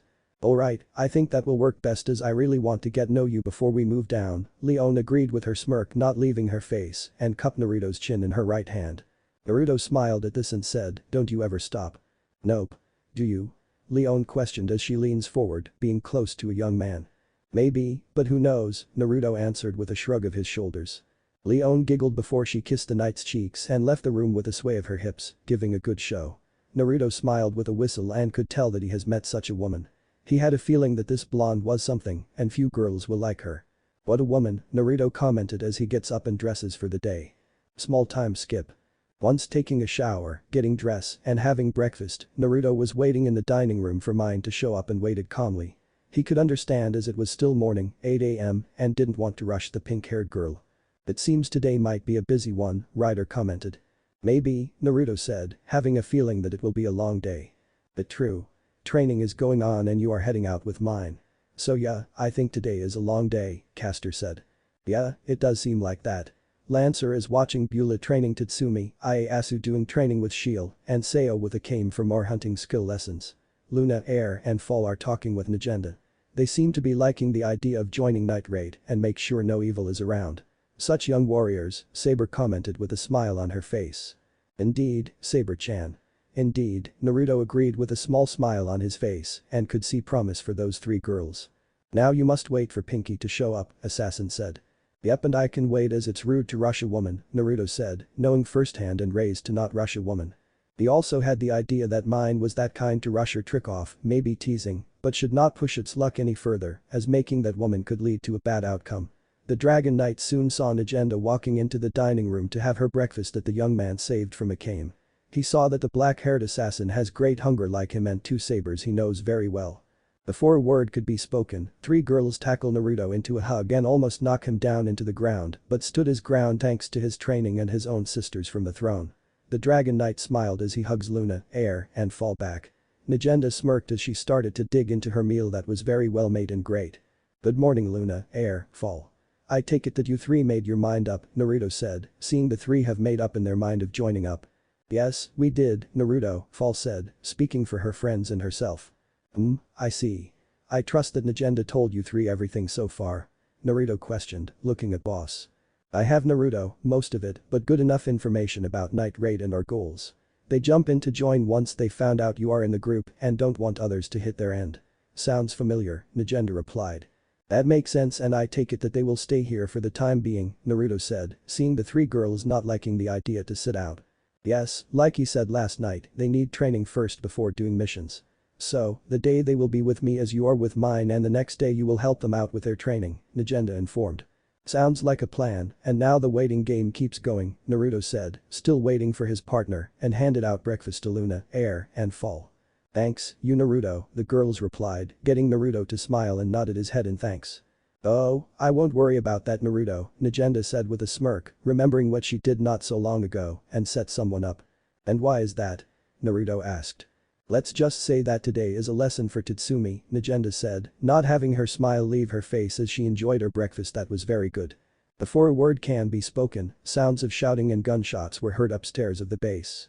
The dinner room shook a little as some rocks fell off and everyone was not bothered by this, knowing who it was and could guess what today might be like. I would say you are going to have a hard one with mine today, Naruto, but I think you will do just fine, Najenda commented with her smirk not going away, enjoying Tatsumi's bad luck. I think so as well, Castor said with a smirk and giggled at the bad luck, having a few of the servants agreeing with her as well. Is there a wild party going on? Leone asked happily as she pops into the dining room. Maybe, but not that kind of party, Naruto answered, knowing that today he was going to have long one waiting for him. Time skip. Capital shopping area. Naruto and mine head to the capital and started with their so-called mission, patrolling, but was more like shopping, and the Dragon Knight was not bothered by this. He had gone shopping with a good number of times with his servants' girls and was fine with hanging out. Now he just needs to live for the day and see how being partner up with the pink-haired sniper works out. So far, it's alright and how about we talk that for a bit. First, Naruto and mine went out for lunch which wasn't bad, but the knight likes to cook and the food at the dinner was alright for the most part. Second, mine had dragged Naruto into the clothing shop that had dress, shoes, and bras panties. The Dragon Knight allowed the sniper to have her space, but did saw a few of new dress and would say that she looks cute. Third, came more shopping and Naruto had to carry the things but was easy as he brought shopping much to mine's disappointment but works as the two kept going. This kept going until the pair come across a place with sakura trees and the Dragon Knight happened to know this place as it had the best tea around. Nothing like a new pink dress to brighten up my day, mine said, happily and smiled as she drank some of her tea. I bet, Naruto said with a few slips of his tea, not paying any attention to mine, but rather the nice view of the river and sakura trees. Mine noticed this and wanted to test if Naruto was paying any attention as she said, nothing like to hang out on a day like this. Yep, Naruto simply said, getting the pink-haired sniper upset which now the knight noticed her. Mine just fed with the upset look before dropping as she noticed that the Dragon Knight liked the nice view that the river was showing. Naruto saw the upset and decided to ease things up a bit. I'm sorry for paying any attention, mine. I happen to like nature view. It sometimes can be peaceful or not, but sure does shows its beauty, Naruto said with a smile and looking Mine, who was blushing a little. Damn that smile, Mine thought, quickly calmed down her blush and shook her head. I'm alright with shopping as I have gone out with my servants before and nothing new to me. I would say today was relaxing, Naruto said, enjoying his tea to the peace and quiet today showed. Seems like an everyday basis for you, Mine commented, taking some slips of her tea. Indeed. It seems so but can be fun when hanging out with friends or family, Naruto agreed, smiling a little and wished a few of his family and other servants from the throne were here but was told that they show up in time. At that point Mine stayed quiet, not wanting to say something to get Naruto mad or remember his past with his former family. She can see some great similarities between her and him with a hard past. The pink-haired assassin had dealt with hash lifestyle when growing up and could understand trouble past, but the night was far different from hers in every way. Before Mine could say something to keep the talk going, a group of people were moving and started to make a scene which got the assassin's attention. A good number of people were seeing what noble justice the capital was displaying like some news and caused many to be upset.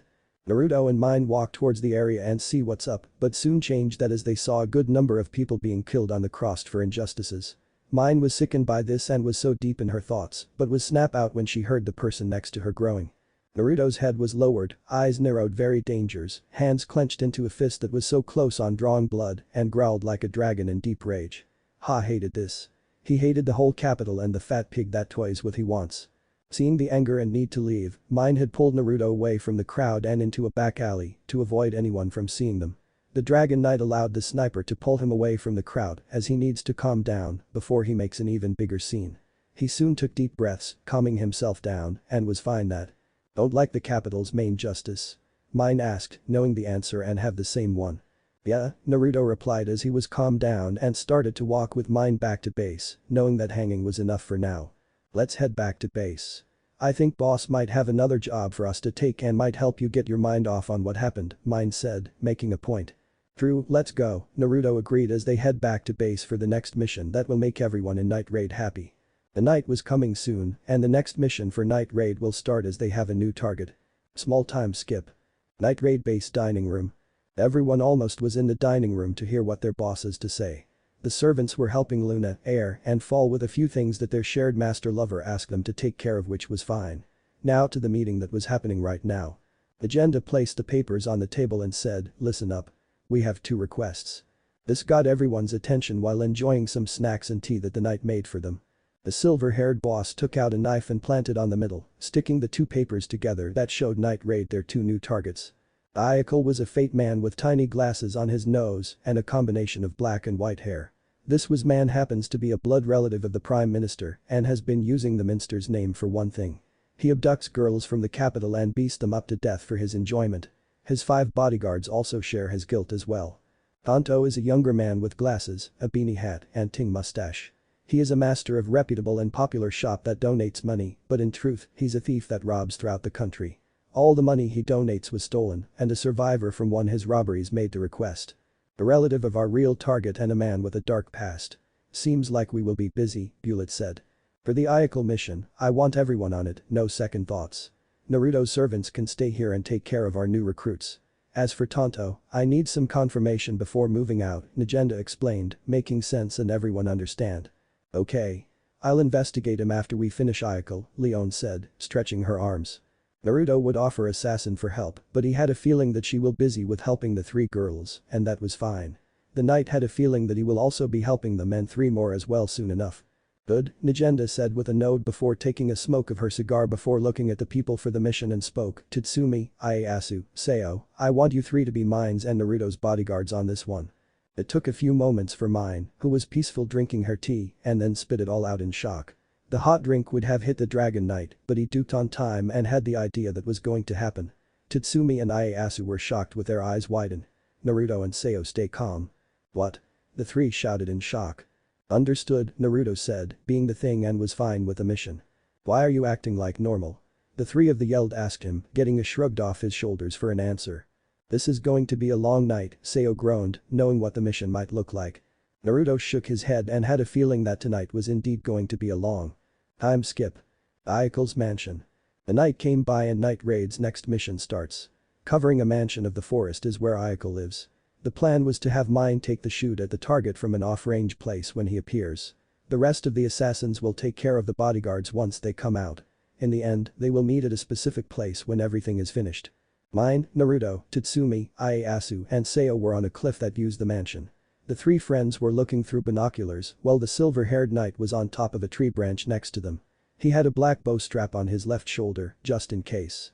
Damn, that's one big mansion, Tatsumi said, being speechless like his friends are of the building. That's a mansion. It looks like an inn in the middle of the forest to me, Naruto commented as he leans up against the tree. The three teens look at the dragon knight with "Are you serious" face and wonder why he would think of that. At least the pink-haired sniper didn't think that. It's not surprising that you think that, Mine said, causing Tatsumi and Ieyasu to fall into the ground and almost caused the others to laugh at that. It looks like she thought of the same thing as well, but moving on. He is a relative of the minister, Mine said, preparing her gun before looking through the scope of her weapon and spoke again. I can hit him from here no problem. The moment he comes out, his head is mine. And then, we only need to escort you to the rendezvous point. Easy. Tatsumi said, returning from his shock.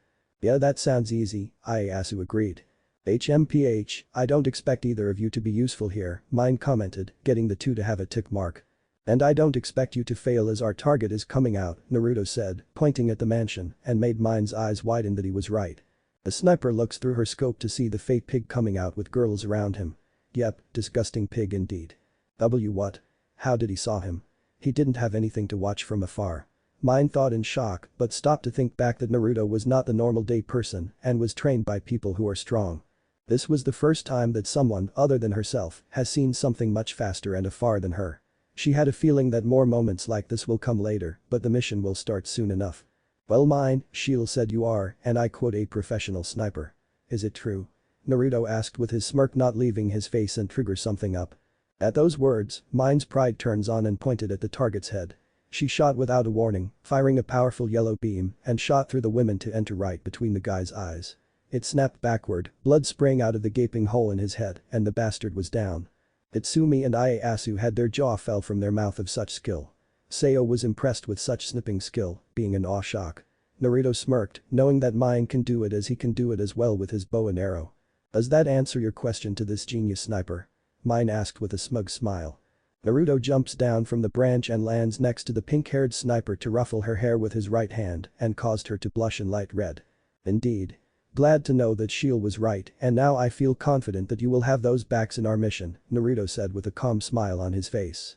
Mine turned redder at the knight's actions, quickly swat the hand off her hair and said, Don't think so much about it. Who said that I would even have your back cover theirs? Hey. Ow. The two boys shouted but were stopped when Seo bonked them upside the head to quiet them as they were still on a mission. A genius sniper never fails to save a part of her creed. It would be a disgrace to herself and the team. Support and good sniper are needed in every team, Naruto said with a good-looking smile. Mine shut up, looking at the dragon in surprise before quickly turn around to hide her blushed face and avoid that damn smile. Hey, anyway, let's go.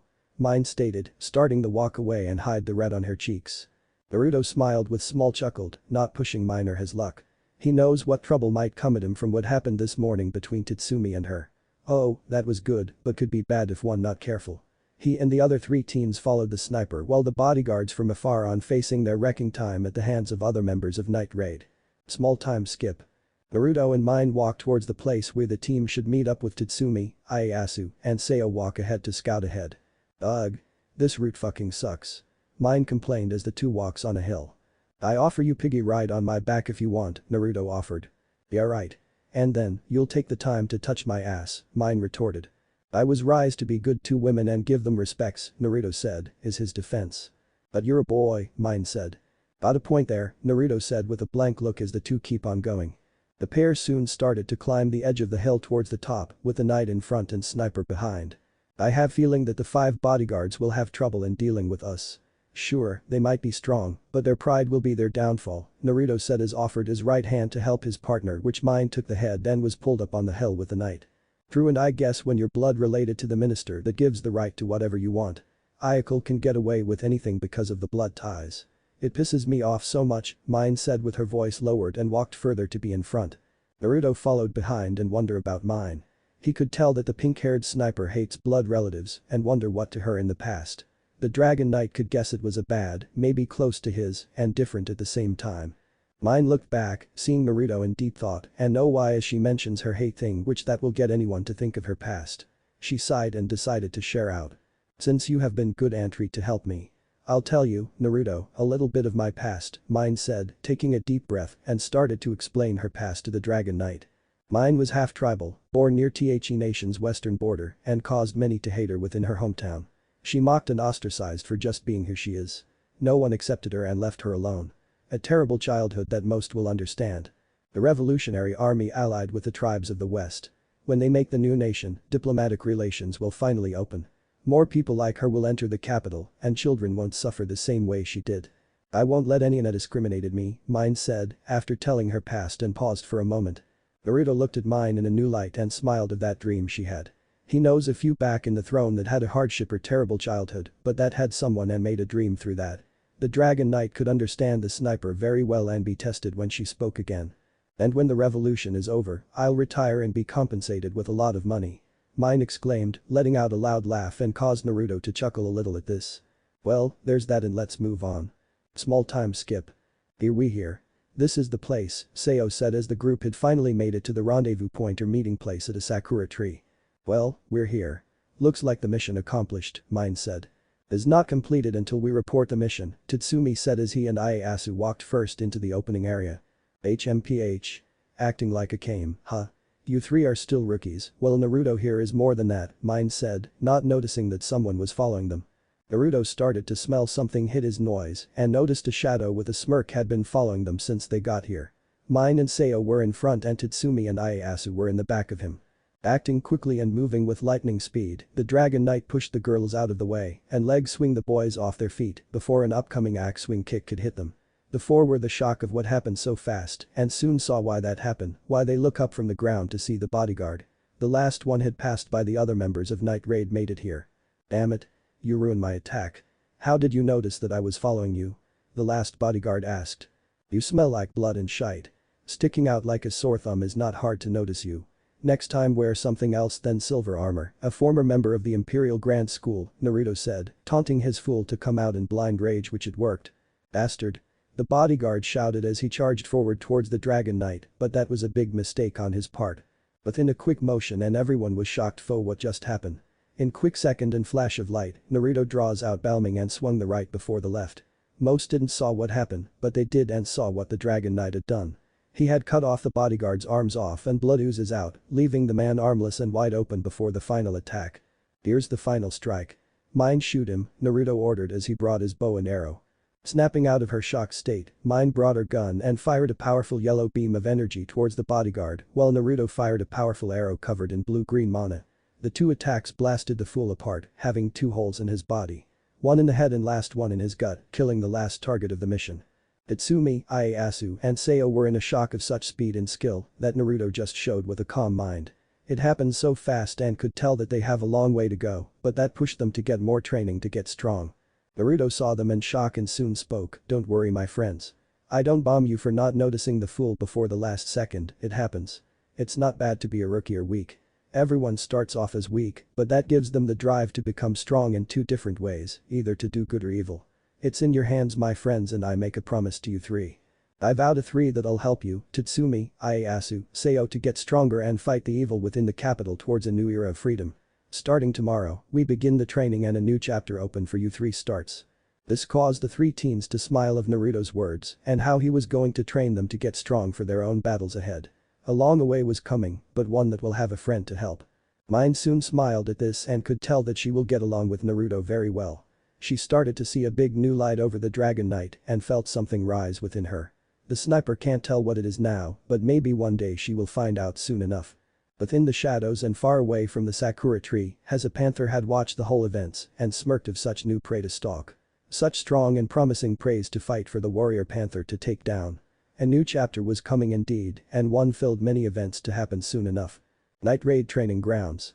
Stay calm, try to keep your breathing steady. Keep your feet planted firmly on the ground, Naruto calmly laid out his teachings to his newest student. Seo nodded her head a little whilst she followed what the self-proclaimed knight told her. Here I go. She spoke up before pulling the bowstring back and aiming her shots. The bow had a clean white color with silver and gold patterns along its length. Light blue energy arrows would form whenever Seo pulled on its long string. This incredible weapon happened to originally belong to the man that killed the son of the sun god in a traitorous manner. Arjuna was his name, but Seo needn't know about this story quite yet. Seo let the energy arrows fly at supersonic speed. She was natural, a fact that became obvious when she hit all targets dead in the center. Afterward, she took a deep breath and relaxed her arm. Good. We still have a long way to go, but this is a good start, Naruto reassured the young archer. She merely nodded once more in agreement. Let's take a 5-minute break for water, shall we? Those arrows don't come free, they're generated by your own energy, so take it easy, the knight concluded. Okie dokie. She remarked enthusiastically before grabbing a nearby water bottle off the grass and taking in a few well-earned gulps. Student and teacher rested for around 4.5 minutes, only to then resume their training with a good 10-mile run. Naruto saw a great deal of potential in Seo, but he could tell she was still held back by youthful ignorance, something that could only be fixed by experience. All in due time, Naruto thought to himself. Night raid dining room. Later in the morning Naruto and Akame were assigned to cooking duty. Tonight's menu included steak and potatoes among other treats. The Dragon Knight had saved Mines and Shield's breakfast from a certain red-eyed katana wielder. Naruto's many servants had no need to worry about sustenance. So, they were off somewhere doing their own thing. Akame tried to eat your meals, but I made her more and told her not to touch you girls' meals, Naruto informed Mine and Shield as he took a seat. Suddenly he started reading a unique book with a hardcover book. Thanks, Naruto, what is that you are reading? Shield questioned. Oh, this. It's a Bible written in French, it's quite special to me. After all, it was a birthday gift from my mother, she gave it to me long ago, Naruto answered. French? Oh, right, you guys don't have that here, never mind. The knight smiled cheerfully. Where's Akame by the way? Mine wondered after seeing that Akame was not cleaning the dishes or busy stealing her meal. Akame and Saber are helping Luna, Air and Fall with their hunting skills. I offered to clean the dishes from breakfast, he answered before leaving his Bible on the table and getting up to clean the dishes. I see, Mine acknowledged. And everyone else? Shield pondered, not seeing anyone around. Lubbock went to the capital in order to find information on a target named Tonto.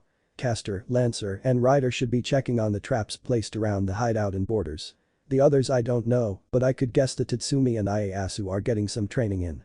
Makes sense, Mine remarked indifferently, getting the idea, and Shield agreed. As breakfast came to an end, Najenda suddenly emerged. Her serious expression sent a distressful omen across the dining room, setting Naruto, Mine and Shield on edge. With a darkened tone, she looked over towards the Dragon Knight. Crossing her arms over her voluptuous blossom, the boss spoke in a commanding tone, one of our undercover agents has gone silent, she was part of the Imperial Guard and fed us information from the inside. She has been MIA for the last 2 nights. Sounds bad. The hell happened? Mine inquired in her usual unapologetically loud manner.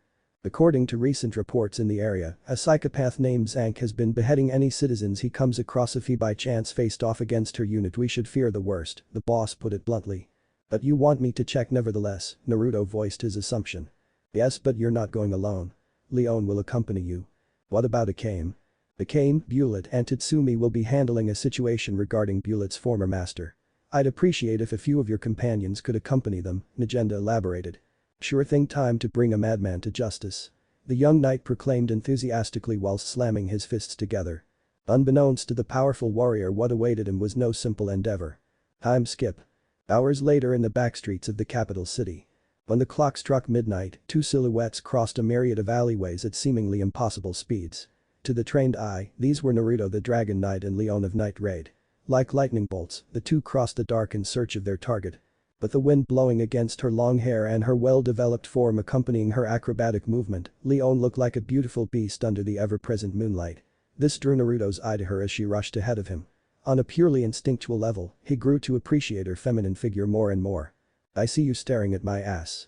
Not that I mind, the spunky female remarked before casually looking over her shoulder to catch a glimpse of the knight's muscular frame. Please Leon, you've been checking me out for the last hour, he accurately retorted. About time you noticed. How about we slip into one of these alleyways and…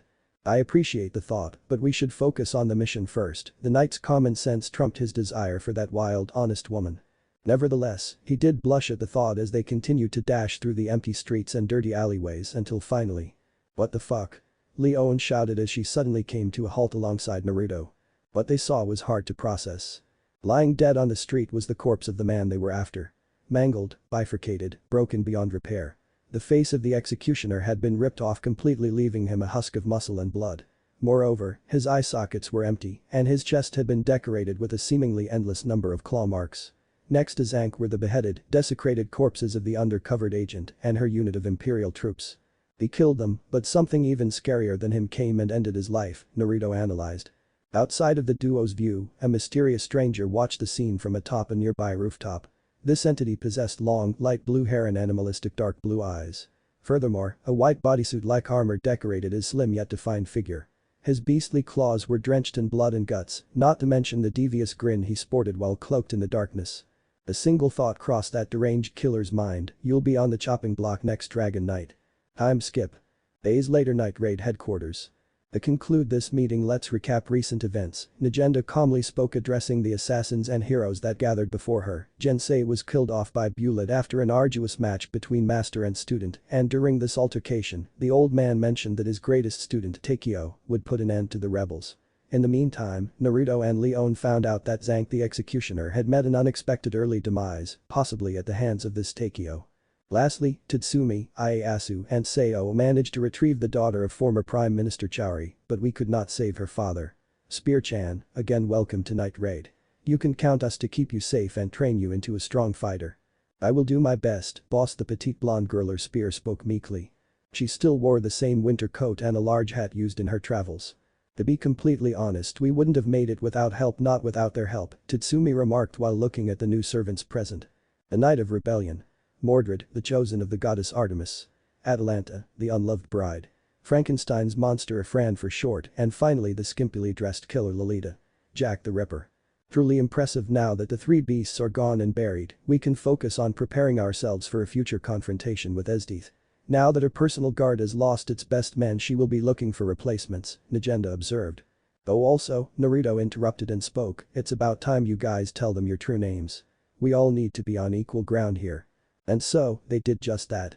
Heroes from myth, figures of mystery, and others of equal renown and glory all revealed at last.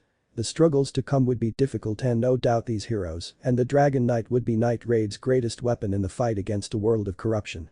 Night Raid training grounds. The day's spectacle took place in the training grounds of Night Raid's headquarters. A sparring session between teacher and students. Naruto was finally giving out lessons to his newest apprentices. Tatsumi, Ieyasu and Seo, while the remainder of Night Raid and the heroic servants watched from the sidelines. Spear would have joined them, but Naruto wanted her to simply watch and learn for the time being. She also had just gotten her weapon, a silver lance. Luna, Air and Fall had done their own training with their new weaponry. Luna gained a ring with a blue jewel. This item was known as Water Dragon Possession. Black Marlin, a Tegu formerly owned by the leader of the three beasts. Air gained a crimson fan with blades in it. This was the Wind Dragon's breath. Tailwind, which happened to be one of the Tegu Naruto found when he first arrived in this world. Similarly, Fall gained a Tegu that Naruto found, a golden sword with a green jewel in its hilt. This was the Fire Dragon's Inferno. Blaze. For this sparring session, Naruto had his swords and bow strapped to his back. In his hands, he wielded a golden spear. Stop using attacks that anyone could figure out. Use what you have learned. The knight ordered whilst he continued to effortlessly parry Tatsumi's wild and uncoordinated attacks. Tatsumi listened closely to what his new friend had to say and promptly followed his advice by starting to alternate the direction of his swings in a more thoughtful and elegant manner. Naruto could tell that when Tatsumi focused, the boy's speed and strength increased considerably. No doubt thanks to his training with Bullet and Scathach. Raw strength is good, but you must exercise control over your emotions. Following your opponent's movement is also key. Don't lose them and don't let them outsmart you because you lost your cool, Naruto informed diligently. Right. Tatsumi suddenly jumped up high only to then bring his sword down in a downwards motion. Naruto simply sidestepped to the right in order to dodge. Good, you're starting to use your head, the knight complimented. It may have been a simple move, but Tatsumi was precise and quick. A less skilled opponent would simply lack the reaction speed to process it. Now it's my turn, Naruto proclaimed before darting towards Tatsumi at lightning speed. He swung his leg like it was an axe about to chop through a tree. The hit connected with Tatsumi's gut, causing the youth to howl in pain before the strength of the impact propelled him backward like a rag doll. Alas, Tatsumi's flight ended when he came back first against a tree. He still, remarkably, managed to stand back up on his feet. Though he was clearly close to his limits given blood dripped down his lip and his hands trembled, unable to bear the weight of the blade he carried. I admire your willpower, Naruto admitted before stabbing his spear against the ground and swiftly summoning Gram shortly afterward. RHHH. Tatsumi dashed at the Dragon Knight at full speed whilst aiming to thrust his blade into the man's heart. It was clear he was giving his all. Courage is good, but… Naruto sidestepped out of the way again at the last possible moment and swiped one of his legs in order to knock Tatsumi flat on his face. By the time the courageous boy had time to turn over on his back and try to get up, he already a shiny blade pointed at him. Good match, you're getting better, Naruto complimented the boy. Sensing imminent danger, Naruto quickly did a 180-degree turn and rushed over to his spear. He pulled it out of the ground and began to quickly spin it around like a helicopter blade in order to block an onslaught of energy arrows unleashed towards him. Though still inexperienced, Seo was still armed with one of the most dangerous noble phantasms Naruto had ever come across. Therefore, he had to keep his guard up when facing her.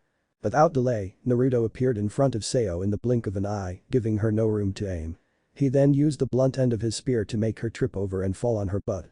Nice try, but next time try to focus your strength in one decisive attack, spamming arrows will do no good, Naruto thoughtfully informed before blocking an upcoming battle axe coming at him from behind. He did not even bother to turn around, instead blocking the axe by placing Gram over his shoulder. Ieyasu had just begun to use his new weapon. This was the Tigu that Mordred took from one of the fallen three beasts, the battle axe named the double-bladed axe. Belvok. Ieyasu swung Belvok relentlessly towards Naruto like a mad beast, but the knight parried every attack with his legendary sword. To counter this, Ieyasu jumped back a few feet and split his Tigu into two, only to then start hammering out his dual attacks onto the knight. Nevertheless, Naruto matched him blow for blow until finally. Sloppy. Naruto duped downwards in a flash and used his legs to sweep Ieyasu off of his feet. As a result of this, Ieyasu fell flat on the ground, his weapon sliding away on the grass. Without hope of winning, Ieyasu jumped back to his feet ready for a fist fight. The Dragon Knight answered respectfully by putting his two weapons away and assuming a boxing stance. No way. I won't lose like this. Ieyasu shouted as he charged at Naruto. And then. It was over in a total of 6 strikes. The first was an open palm strike to the chest which caused Ieyasu to clutch his heart in pain. Second and third were karate chops to each of Ieyasu's shoulders. Fourth and fifth were quick and effective kicks to the kneecaps, causing immediate loss of balance. Last but not least, the sixth strike was a flick on the forehead delivered just before Ieyasu collapsed onto the ground. Needless to say, Ieyasu would be out cold for a few hours. Naruto shook his head. He could tell that Tatsumi, Seo, and Ieyasu were strong, but they still had a very long way to go. Class dismissed for now, time to heal up, Naruto declared only to then kneel down beside Ieyasu. Tatsumi and Seo also quickly made their way over to him. Goddess bliss. Naruto's hands were covered in translucent white mana. His magic rapidly made their wounds vanish like they were never there to begin with. Whoa. Was the only word the trio could say. The knight smiled proudly as the mana died down. Goddess Bliss was a healing spell that Naruto created with the help of his mother and aunt in the Throne of Heroes. It was like a personal treasure to him. Alright, everyone, time for round 2. Time skip. Noon soon came after long hours of training. Lunch was pretty much the same as before with Naruto and Akame in charge of cooking it. Things were quiet around the base for the most part and everyone was enjoying the cozy atmosphere, but that changed when Najenda suddenly barged in after being absent for a day and called upon everyone for a meeting. We have new assignments. I'll be splitting you into 5 teams, so be ready. First team. Leon, Katu Danzu, and Jack the Ripper would go into the capital to spy on Esdeath. Second team. Naruto, Akame, Lubbock, Spear, Musashi, Saber, Tomo, Archer are sent to a village to protect a group handing out food to those in need. Third team. Bullet, Tatsumi, and Ieyasu will protect a group of a businessman who secretly supports the rebels and the Revolutionary Army. They will be traveling in a large ship. Fourth team. Mine, Shield, Seo, Luna, Air, Fall, Scathach, Lancer, and Medusa, Rider, are to serve as bodyguards of a church that has been under heavy pressure to stop taking in homeless. Fifth team. Najenda will meet with her spies in the capital. Mordred, Saber, Medea, Castor, Atalanta, Archer, and Fran, Berserker, will be accompanying her just in case. The members of Night Raid and the other heroic spirits quickly mobilized and were soon ready to head out. However, something still bothered the Dragon Knight. Has anyone seen Gilgamesh? He inquired the group as a whole. She apparently went back to the Throne of Heroes a while ago. She said being among weak-willed children had her bored, so she just fucked right off, Mordred clarified. Oh great, Naruto replied sarcastically. Alas, the teams moved out. Days later, somewhere in the outskirts of the Imperial border. Watching members of royalty giving out food to villagers was quite something. Naruto and Tama were on point, but for the most part, all they had to do was see smiles return to people who had not fed in weeks. "Don't let your guard down," Sayo informed the pair as a bad feeling crept up on her. Right. We got it," the knight calmly remarked. Naruto, Akame, Musashi and Tomo stood quiet as they watched Lubbock, Sayo, and Spear taking the first overnight watch. They felt something off, like a sudden dread had washed over them. The older killers in the group knew what this could mean but kept silent about it. Nevertheless, all they could do was have faith that the others were safe. "Please be alright, guys." Out in the open sea, large yacht. The light morning breeze brought the smell of seawater to those on board the large vessel cruising the waters of the mighty empire. Tatsumi and Ieyasu, a pair of countryside bumpkins ignorant to the beauties of the world, could do naught but admire that tantalizing vista. Alongside them, the older male, Bullet, enjoyed their youthful nature more than the waters themselves. Aniki. This is so awesome." The boy with emerald green eyes shouted enthusiastically, his messy hair dancing in the wind all the while. "We've never been so far out of the empire, makes you figure how small we really are," Ieyasu added. "That's true. Though I wouldn't really worry about it. After all, no matter how small we are, all of us still got a part to play in saving the people of the empire," Bullet proclaimed in his usual down-to-earth big bro tone before dramatically flexing his biceps. Tatsumi answered with a smile. Bullet's happiness was almost contagious to him. "Will I ever be able to inspire people like you do, Aniki?" Doubt still reigned supreme in the young adventurer's heart. "Hey Bullet, you think we'll run into any trouble in this trip?" Ieyasu kept the conversation going. Bullet smirked in response. "Worry not. Even if someone tries to get in our way, big bro here promises he will keep you safe," he said whilst giving out a big thumbs up. In that joyous moment, a new presence appeared on the grounds of the yacht's deck.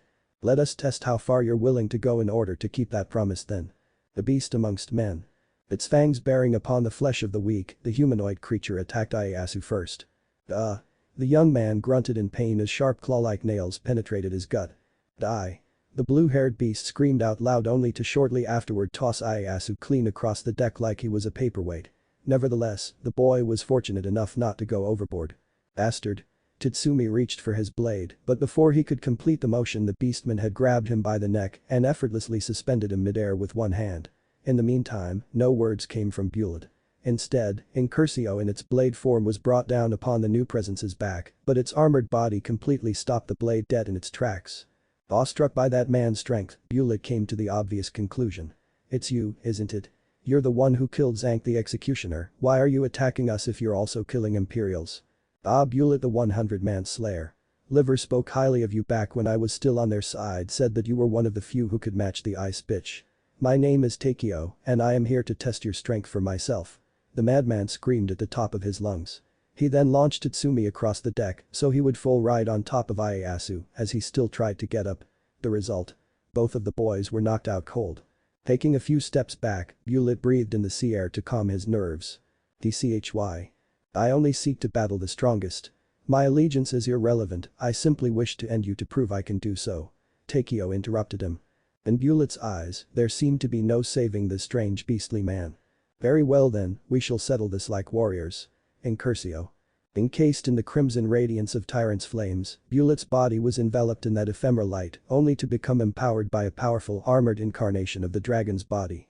Incursio took its iconic form before Takeo's widened eyes. The raw pressure and heat unleashed by the Tegu were able to push the mysterious attacker back slightly. "Come." Both warriors shouted simultaneously as they leaped several feet in the air and towards each other. Bullet's halberd tore the wind apart as he swung it down at Takeo, who merely responded by meeting his bold opening move with a punch. The clash of weapon against fist broke the sound spectrum many times over, given the massive eruption of a powerful wave of kinetic force. It relentlessly dispersed in all directions, causing the yacht itself to shake and the waves in the sea to grow violent. By the time Bullet and Takeo landed back on the deck, the ship passengers previously located in the fancy halls downstairs had come all the way out to see just what the hell was happening. "Out of the way, sheep." Takeo screamed whilst charging at the crowd like a panther ready to kill its prey. "Not so fast." Bullet met Takeo's murderous charge with a powerful shoulder charge of his own. Once they made contact, Bullet grabbed the man's waist and used the momentum to drag him across the deck all the way near the edge. Bastard. We're taking this battle somewhere else." The night raid assassin proclaimed as the two broke the railing and tumbled over into the waters below. The darkness of the ocean was overwhelming, but it would not last. "Not good enough, Bullet." The warrior panther proclaimed in his mind before he freed one of his fists and launched an uppercut straight to his foe's armored jaw. The impact sent him flying upward. Raga. The battle once plunged in darkness was taken to the skies as Bulet's body pierced through the very clouds above like a missile. Incursio's helmet had broken apart, revealing Bulet's bloody face that one punch alone was much like a small nuclear weapon in terms of attack potency, except condensed into a single point. The armor did its job, but it would not stand a chance in a prolonged fight. Aniki. Bulet-sensei. Kick his ass. Itsumi and Ieyasu called out to their friend and mentor after regaining their conscience. However, Bulet could not afford to focus on them. In that picosecond, that unfathomably small window of time he had before the law's gravity would order him to descend, he had to find a way to kill Takeo, or at the very least change the tide of battle. Tyrant, if thy heart still beats within this shell, give me the strength to bring forth victory. No matter the cost. The visage of his students, his night raid comrades, people who would live and die for him if need be came to his mind. This has been a good life, hasn't it? I may not prevail today, but my sacrifice will open a path towards a new tomorrow, I swear. Engulfed in bright crimson flames, Bulet dove downwards like a meteor. His eyes had taken the aspect of tyrant, his armor grew to possess wings and a more complex set of plating. Lastly, his face was that of a draconic being, a human on the verge of being consumed by the beast within. Now a flaming meteor, Bulet screamed all of his determination out as he plummeted. Incurcio. Meeting his challenge head-on, Takeo shot out of the sea and readied his claws for the impact. And what an impact it was. The two stars collided, one rising, one falling. Their pressure split the very oceans apart like something out of the Bible. Moreover, all ants across the entire world felt the impact in the form of earthquakes. But for those watching this titanic struggle in the immediate area, everything turned into a bright white expanse of energy. The yacht itself was blasted majorly off course by the large wind blasts, but it was still seaworthy for the most part. When the tide settled down, Bulet and Takeo were nowhere to be seen. Aniki, a feeling dread had begun to set into Tsumi's heart. Similarly, Ieyasu shook his fists in complete and utter embarrassment over his downright shameful display in this fight. But alas, the victor was revealed when Takeo suddenly jumped out of the waters and landed back on the ship. His armor was cracked all over, and the blade form of Incurcio was impaled through his heart, but he was still standing. "Where's Aniki?" Tatsumi asked desperately. Takeo, however, was brutally honest. "Your mentor is dead, his entire body was atomized in our last clash. But he still managed to do this much damage to me, no one has ever been able to do so," he explained before reaching for Incurcio's handle and effortlessly pulling it out of his heart only to then toss it over to Tatsumi. "It's your turn, take your master's blade and avenge him. Otherwise, I'll start killing the passengers on this ship one by one and then your friend over there." The hole in Takeo's chest closed in a matter of seconds, but his armor stayed cracked. The odds were still against Tatsumi nonetheless. The boy grasped Bulet's blade. "Do it." The battle-hungry Takeo pushed, but he would not have his way today. "A mongrel like you dares dishonor the dying wish of the warrior you've just fought." The daring voice of a certain king reached the warrior panther. "You." Listlessly floating above the yacht, Gilgamesh looked down on the mad beastman. "That's impossible, you went back to the throne of heroes. Naruto didn't summon you here." Takeo shouted desperately. "Oh? Bold of you to assume I need that worthless man in order to manifest into this world. You think you know much, mongrel, but the truth is you're a sad, worthless child who knows not of true power. I, the king of heroes, will show it to you true, almighty strength." The king carried a weapon in hand. "In mourning of the retainer you have killed, I shall offer this one strike as the ceremony of his end. I speak of a recreation of the beginning. Heaven and earth are divided and true nothingness celebrates creation. My sword of rupture rends the world apart. The vortex that turns the stars, this heavenly hell, signifies the end of the eve of Genesis. Takeo, subside with your death." That's right. The sword of rupture. The ultimate noble phantasm of Gilgamesh, a divine construct so old that it predates the very concept of swords. It is a weapon that is hers and hers alone, existing only within the gate of Babylon. It was created by the gods of yore for the purpose of cultivating entire worlds. As a matter of fact, it was used in the creation of the world itself before ultimately ending up in Gilgamesh's hands. Its crimson winds broke time and space apart as the vortex formed around the Golden King. "That is quite enough for today, Takeo. I don't need you dead," a disembodied voice called out to Bulet's killer. And then, Takeo's body seemingly vanished in the blink of an eye. "I'm a coward after all," Gilgamesh spoke bluntly as she put away in the gate of Babylon. The battle was over, but the scars left upon those involved were far too great. Aniki Tatsumi held back his tears while holding the tegu he inherited. The victory Night Raid wanted was achieved, but at what cost? Night Raid Tatsumi's room. Arranged by Lisa. It was morning and things were quiet in the Assassin's Den. 5 days had come and gone since Bulet's death, yet an atmosphere of dread lingered evermore. To the younger killers of the group, a loss like this felt unreal. Bulet's sheer presence was enough to uplift any feeling of hopelessness, but now that tantalizing light had been taken away before any could prepare. All that was left of that brilliant man was the incursio he passed on to his student and brother-in-arms Tatsumi. Yet the boy felt he could not hope to live up to those expectations. After delivering his report, the boy locked himself within his bedroom and had only be seen outside during meals. In his eyes, the need for revenge against the bastard who killed was overflowing. Takeo, if Gilgamesh had not stepped in when she did, everyone in that ship would be dead. One night the Dragon Knight bumped into Tatsumi in the hallways of Night Raid HQ. Seeing his face brought a lot of anger to Tatsumi, so much so he snapped at Naruto as the echoing thunder and torrential winds could be heard outside. "You just don't get it, you don't know what loss is like. I don't understand. I don't fucking understand your pain. I was fucking sold by my biological parents into slavery. I could have given up and died, but you know what?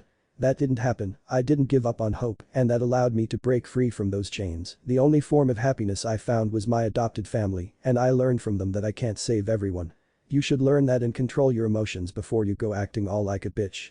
Death is death, you can't change that, but you can have that make you strong and honor Bulet's legacy by fighting the Empire to the very end." Naruto's words keep on replaying inside Tatsumi's head for the rest of the night. Seo came in his room later on to help him by being a shoulder to lean on and cry. In the meantime, Ieyasu continued to train in order to deal with his mourning. Though the pain was overwhelming, truth is Tatsumi knew he needed to rise up. He needed to make Bulet proud.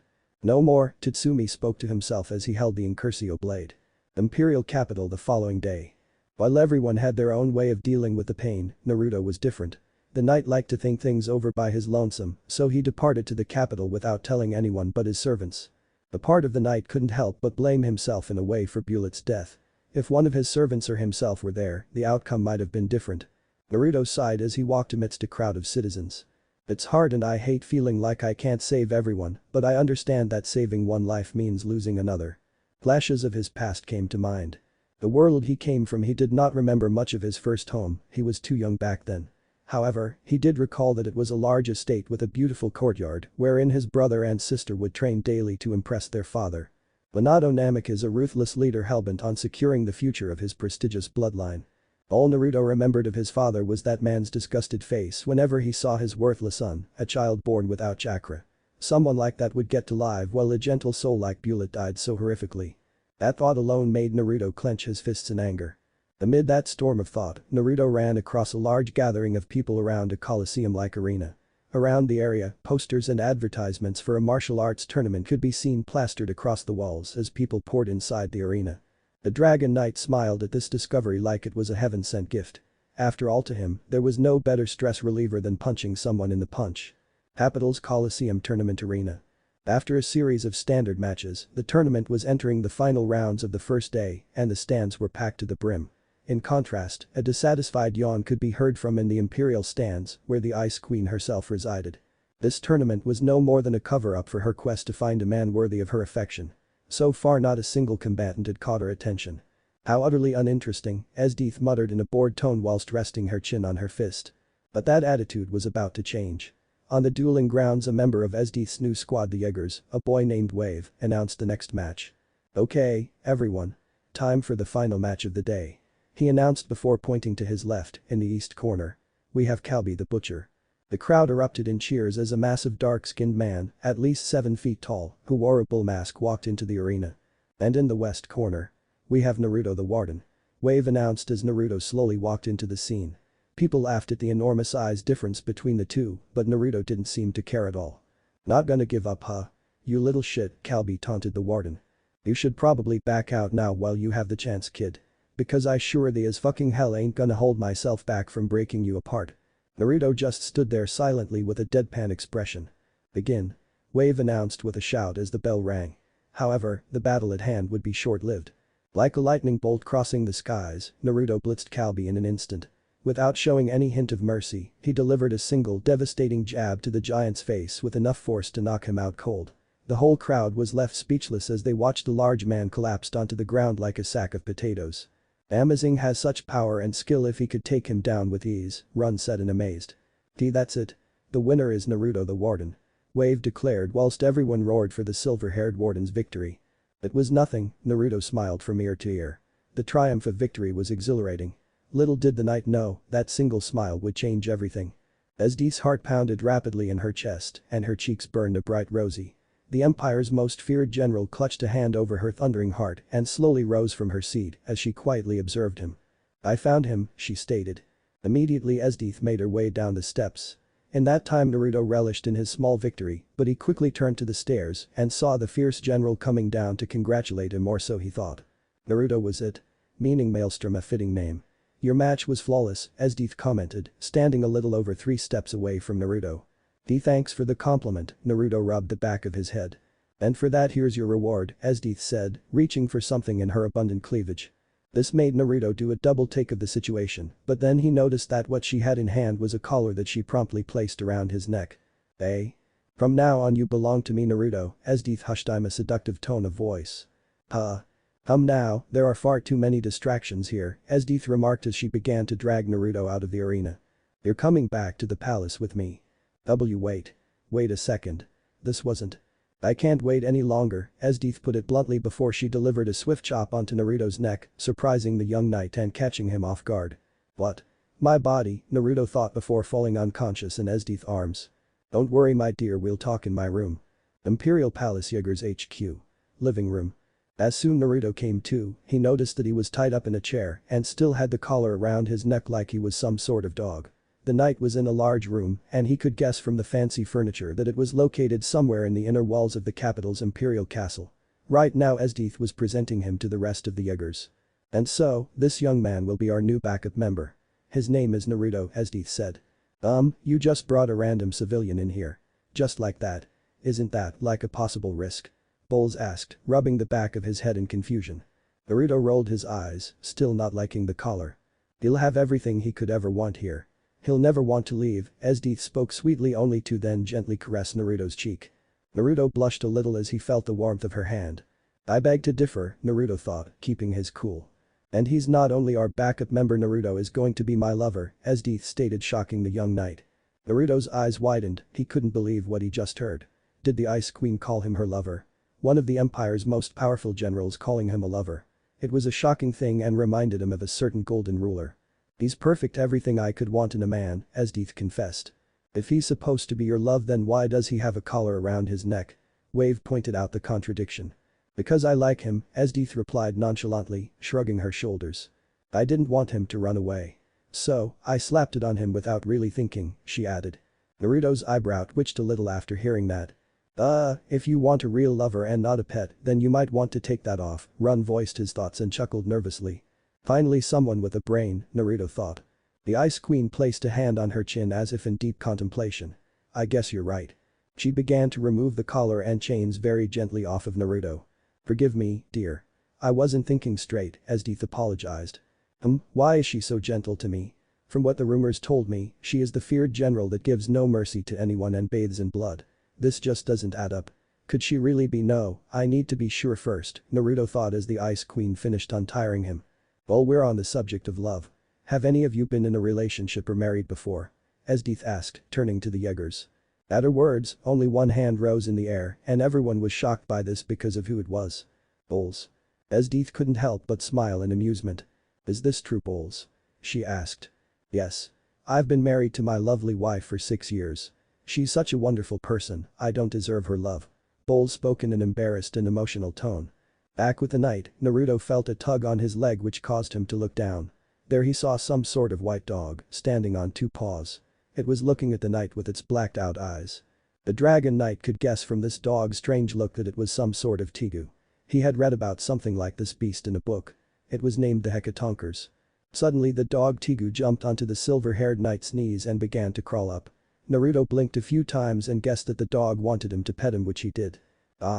Naruto heard a happy cry which caused him to look up to another member of the Jaegers, Seryu. "Poor likes you, it must have felt that you have great justice in you," the soldier said with a cute smile. Allow me to introduce myself. I'm Seryu Ubiquitous, an officer of justice that destroys evildoers." Seryu introduced herself, saluting like a soldier. Naruto could see a demonic essence inside of Seryu that awaited to be unleashed, but amidst that maelstrom, there was a misguided girl. The Dragon Knight would have to investigate that later. For the time being, he had Coco come off of his lap as he got up and meet the other members of the group. I guess I shall introduce myself next. Dr. Stylish is the name. My mission make things more stylish than ever, the doctor posed like a madman. What's this guy problem? He couldn't help but ask. I'm still confused as well, Wave agreed. Ah. Let me introduce myself. I'm Wave, nice to meet you, Naruto, Wave said as he extended his hand which Naruto accepted. There was something familiar about this one. I'm Run. Nice to make your acquaintance, the blonde of the group greeted with a bow. Lastly, there was Boltz and Kurum, the latter of the two had many similarities to Akame. Stuck with the Jaegers and with a self-appointed lover to deal with. At this point, the future seemed uncertain. Capital Jaegers HQ. Esdeith's room. The sound of the shower running could be heard as Esdeith enjoyed a hot shower. Naruto sat on the bed, taking in deep breaths to calm himself and wonder why the Ice Queen wanted him to share a room with her. He never thought that the Ice Queen would act as a schoolgirl with a crush around him. He was not much of a believer in love at first sight. Alas, his train of thought was interrupted when the doors to the bathroom opened. Naruto turned around quickly and his eyes widened when he saw Esdeith come into the room wearing just a white buttoned-up shirt, one that barely reached down below her hips. It had several buttons of the shirt undone, greatly exposing her cleavage. Sorry for the wait, Esdeith sensually whispered. It's no problem, Naruto muttered before turning his head to control his wild feelings. Would you like a drink? She proposed. No thanks, Naruto waved off nervously.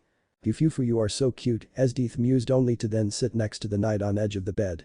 How about we let our hearts tell us what to do, she suggested. Sure, I have a few things to say, Naruto remarked in hopes of getting Esdeith's attention before they would go too far. First of all, do you really like me? He asked. Instead of an answer with words, Esdeith lunged forward and captured the knight's lips in a passionate kiss. When the kiss broke, the silver-haired knight found himself on his back on the bed with the Ice Queen straddling his hips. If I didn't love you I wouldn't have done that, Esdeith gently stroked Naruto's cheek, but they seemed to be in a daze. In his mind, Naruto didn't see Esdeith on top of him, but instead someone else. He saw a fat and bulky devil of a man smiling eerily. Naruto's eyes closed with tears coming down as a sign of fear alongside his hands shaking. Esdeith noticed this and stopped herself as she saw her love was in pain. She placed her hands on the silver-haired knight's cheeks and started to calm him down. Shhh, it's okay. Are you alright? Did I hurt you in some way? If so I'm sorry, Esdeith whispered to her love. Naruto's eyes snapped open and away from the nightmare. He shot upwards and held onto the blue-haired woman before him. His arms wrapped around her and his head rested on her chest as tears came down his cheeks. Esdeith hugged Naruto back and gently pushed him away slowly to clean up his tears with her fingers. What's wrong? Esdeith asked concerned. It's nothing, Naruto lied, not looking at her ice blue eyes, but did as he was told to look. Tell me please, she pressed him further. He sighed. I was a slave once. I was sold by my family due to not having the talent my siblings had. I endured a lot, but something happened when I was 14. My owner at the time came into my cell and he sexually attacked me. Naruto stopped as the tears became harder and to hold back. But it didn't work. I killed him with a brick to the head and escaped to get my freedom. I later meet some interesting people and they gave me what I had lost and I'm grateful for that. It wasn't your fault, Esdeith. The moment just triggered a bad memory, that's all, Naruto concluded. I'm sorry but I promise that you, my love, no one will ever hurt you like that again. I'll make sure of that. Naruto was in shock over how kind Esdeith was to him. Underneath that cold exterior was warmth and love. How about we get some sleep? We have a long day ahead, Esdeith offered, allowing some space between her and her lover. Sure, but first allow me to take a shower first, Naruto said, getting up and walking towards the shower. Esdeith in the meantime decided to relax and lay down on her bed. She peacefully waited for Naruto to join her. The next day. The sunlight shined through the bedroom windows and hit Naruto's face, causing him to wake up. He found himself between Esdeith's breasts. He smiled when seeing her peaceful face. The Dragon Knight wrote a quick note saying that he left to cook something up for breakfast and that he will meet her there. He placed the note on the table before looking at Esdeith one last time. His genuine smile never went away as he kissed on her forehead before leaving. However, the moment he stepped outside, he bumped into someone. Oof. Luckily, Naruto managed not to fall as he was taller than the person he bumped into, that being Seryu herself. Sorry, Naruto, I wasn't watching where I was going, she apologized. That's alright, Naruto waved off as he helped the soldier girl back up on her feet with his hand. He noticed that Seryu seemed different this morning, almost like she didn't get enough sleep. Seryu, are you okay? Naruto inquired curiously. Sure. I'm okay. An ally of justice is always okay. she proclaimed. "Do you have something in your mind?" Seryu quickly shook her head. "No. No. No. It's nothing like." The Dragon Knight could tell that she was lying and needed help. "An ally of justice doesn't lie. If you want, I could hear you out." "I'm good at keeping secrets," Naruto offered, which caused the soldier girl stop speaking for a second to consider his offer. "Can we talk somewhere else?" Seryu asked. Naruto nodded his head and the two promptly walked off towards a safe place, that being an outside balcony.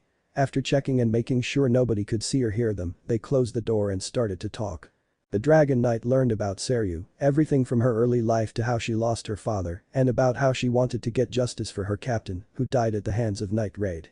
Naruto later learned that during a raid, Seryu allowed a criminal to live and be with his family. She kept asking if she was a bad person for doing this.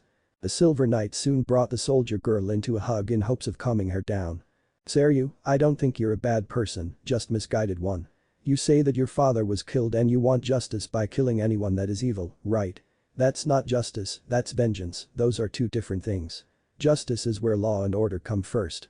Vengeance is what you want and it's something that could lead you down a bad end if you allow it to consume you," Naruto stated.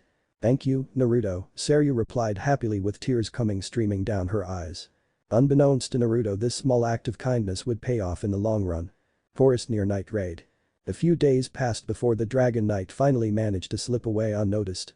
He was escaped using the nearby forest when Wave, who was keeping an eye on him, lowered his guard. The route he took would take him back to Night Raid's headquarters in a couple of hours' time if he kept his current pace. All the intel he gathered during this little solo adventure could prove to be invaluable in the long run. He also had a feeling that his girlfriends would like a good answer as to why he was gone for so long, but that would have to wait. The moment Naruto entered Night Raid's territory, the all too recognizable scent of fresh blood hit his nose. He instinctively sniffed the air trying to identify who or what it belonged to. Night Raid's headquarters was now being swarmed by an army of hundreds of oddly dressed individuals.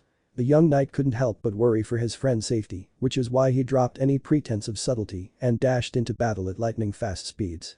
He knew his friends could handle themselves, but he cared too much to think twice. Feel invincible by Skillet. In the time Naruto was out, his servants told everyone to leave the knight by his lonesome as he was dealing with the pain and slowly healing. Of course, some wanted to find him, but their respect for the knight stopped them. But now Night Raid had to reunite to face the threat Dr. Stylish represented.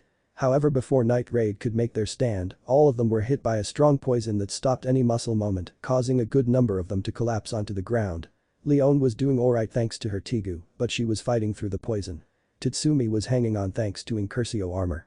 The heroic spirits meanwhile were not affected by the poison at all due to their nature as divine mysteries. Alas, blue lightning came onto the battlefield dancing around the arena as the Dragon Knight appeared before everyone. The lightning stopped disintegrating foes once the knight drew out one of his swords, Balming, and got ready for the fight.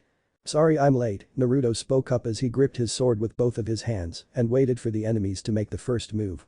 "That's fine, Naruto-kun, but next time tell everyone where you are. We all worry about Yauven." Mine was worried, Medusa remarked with a smirk, getting the snipper to blush. "No, I wasn't." Mine shouted the best she could through the poison. "I'm touched that you care about me, Mine," Naruto teased. "Hey. Don't let me out of the fun, Naruto-kun," Leon added as she got up on one knee. "Sure, Leon-chan, but for now please allow my servants and I to handle the rest." "Recover using this," Naruto said as he grabbed an elixir from his coat and threw it over for Tatsumi to catch it. "What's this?" he asked. "An antidote for the poison. Take small slips as there's barely enough for everyone," Naruto informed.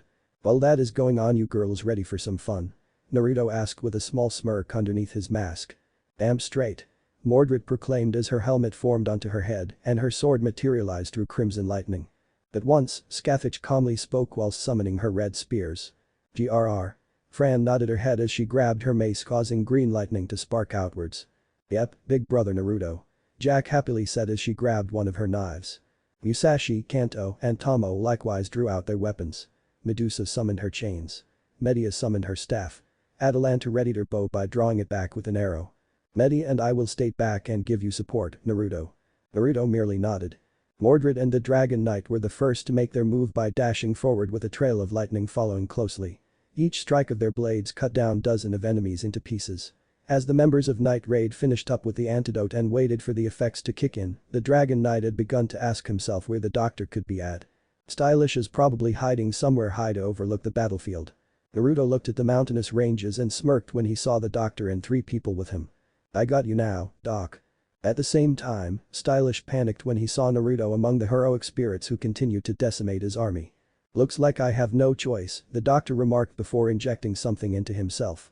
This is not the end by spoken. Atop a cliff, a massive danger beast emerged wherein a madman once stood. It walked on its 4 bulky limbs, one of its arms was covered in golden armor, while the left had grey skin. On the head of the danger beast was a deformed version of Dr. Stylish with white hair and only half of his body attached to the colossus. Everyone was taken back by this, but the Dragon Knight and his servants were not, as they had seen bigger and stronger foes than this creep. What a shithead, Mordred said as the girl's helmet came down and her blade rested on her right shoulder. Indeed. Does it give you any ideas on what we could do next? Naruto asked, already having an idea in mind. Yes, but you know the price, right? Media questioned, concerned for her lover. Naruto lowered his head for a second to think carefully on what would happen afterward. His plan was certain victory, but the cost to his mana would be great. It was a risk, especially since Naruto could just feel that a certain someone was stalking the whole battlefield from afar. Mordred, you ready? He asked. Mordred smiled from ear to ear. Hell yeah. She shouted enthusiastically as said with a smirk as red mana flowed across her blade. The best, this monster's Knight of Treachery and Dragon Knight would need to work together. Thy sword let thy be filled, Naruto chanted whilst the jewel of his blade started to glow blue and have the excess energy shoot upwards. Mordred let her sword do the same, but her energy was crimson.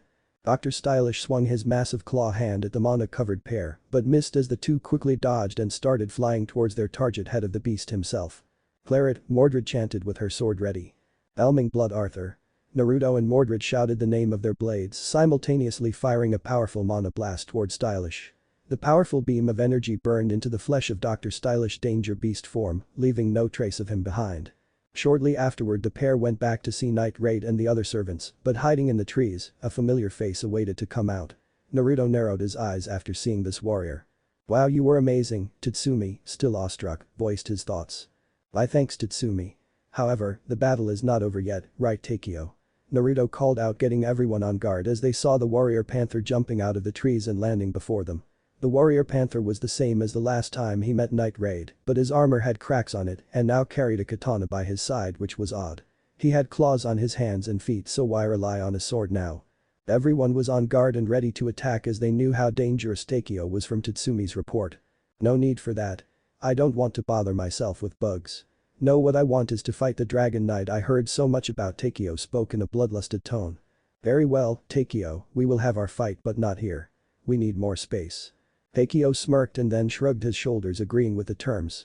You better come back alive, lover boy, Leon remarked. Naruto soon approached the blonde lioness, cupped her cheeks as his mask disappears in a blue dust of energy. I promise that I will come back from this fight, Leon-chan. I promise you all that I will come back alive. You better come back, Leon said with a smirk as her lips touched the knight's lips for a second and pair part ways. I will, Naruto concluded before parting ways with Leon and sharing one last look with his servants. Once they were gone, an air mantis soon flew towards the base with an agenda and 2 new recruits on it. Little did they know that the next battle was going to be bigger than anything they had ever seen. What if Naruto Dragon Knight Akame ga kill end here, and thanks for watching my video till the end.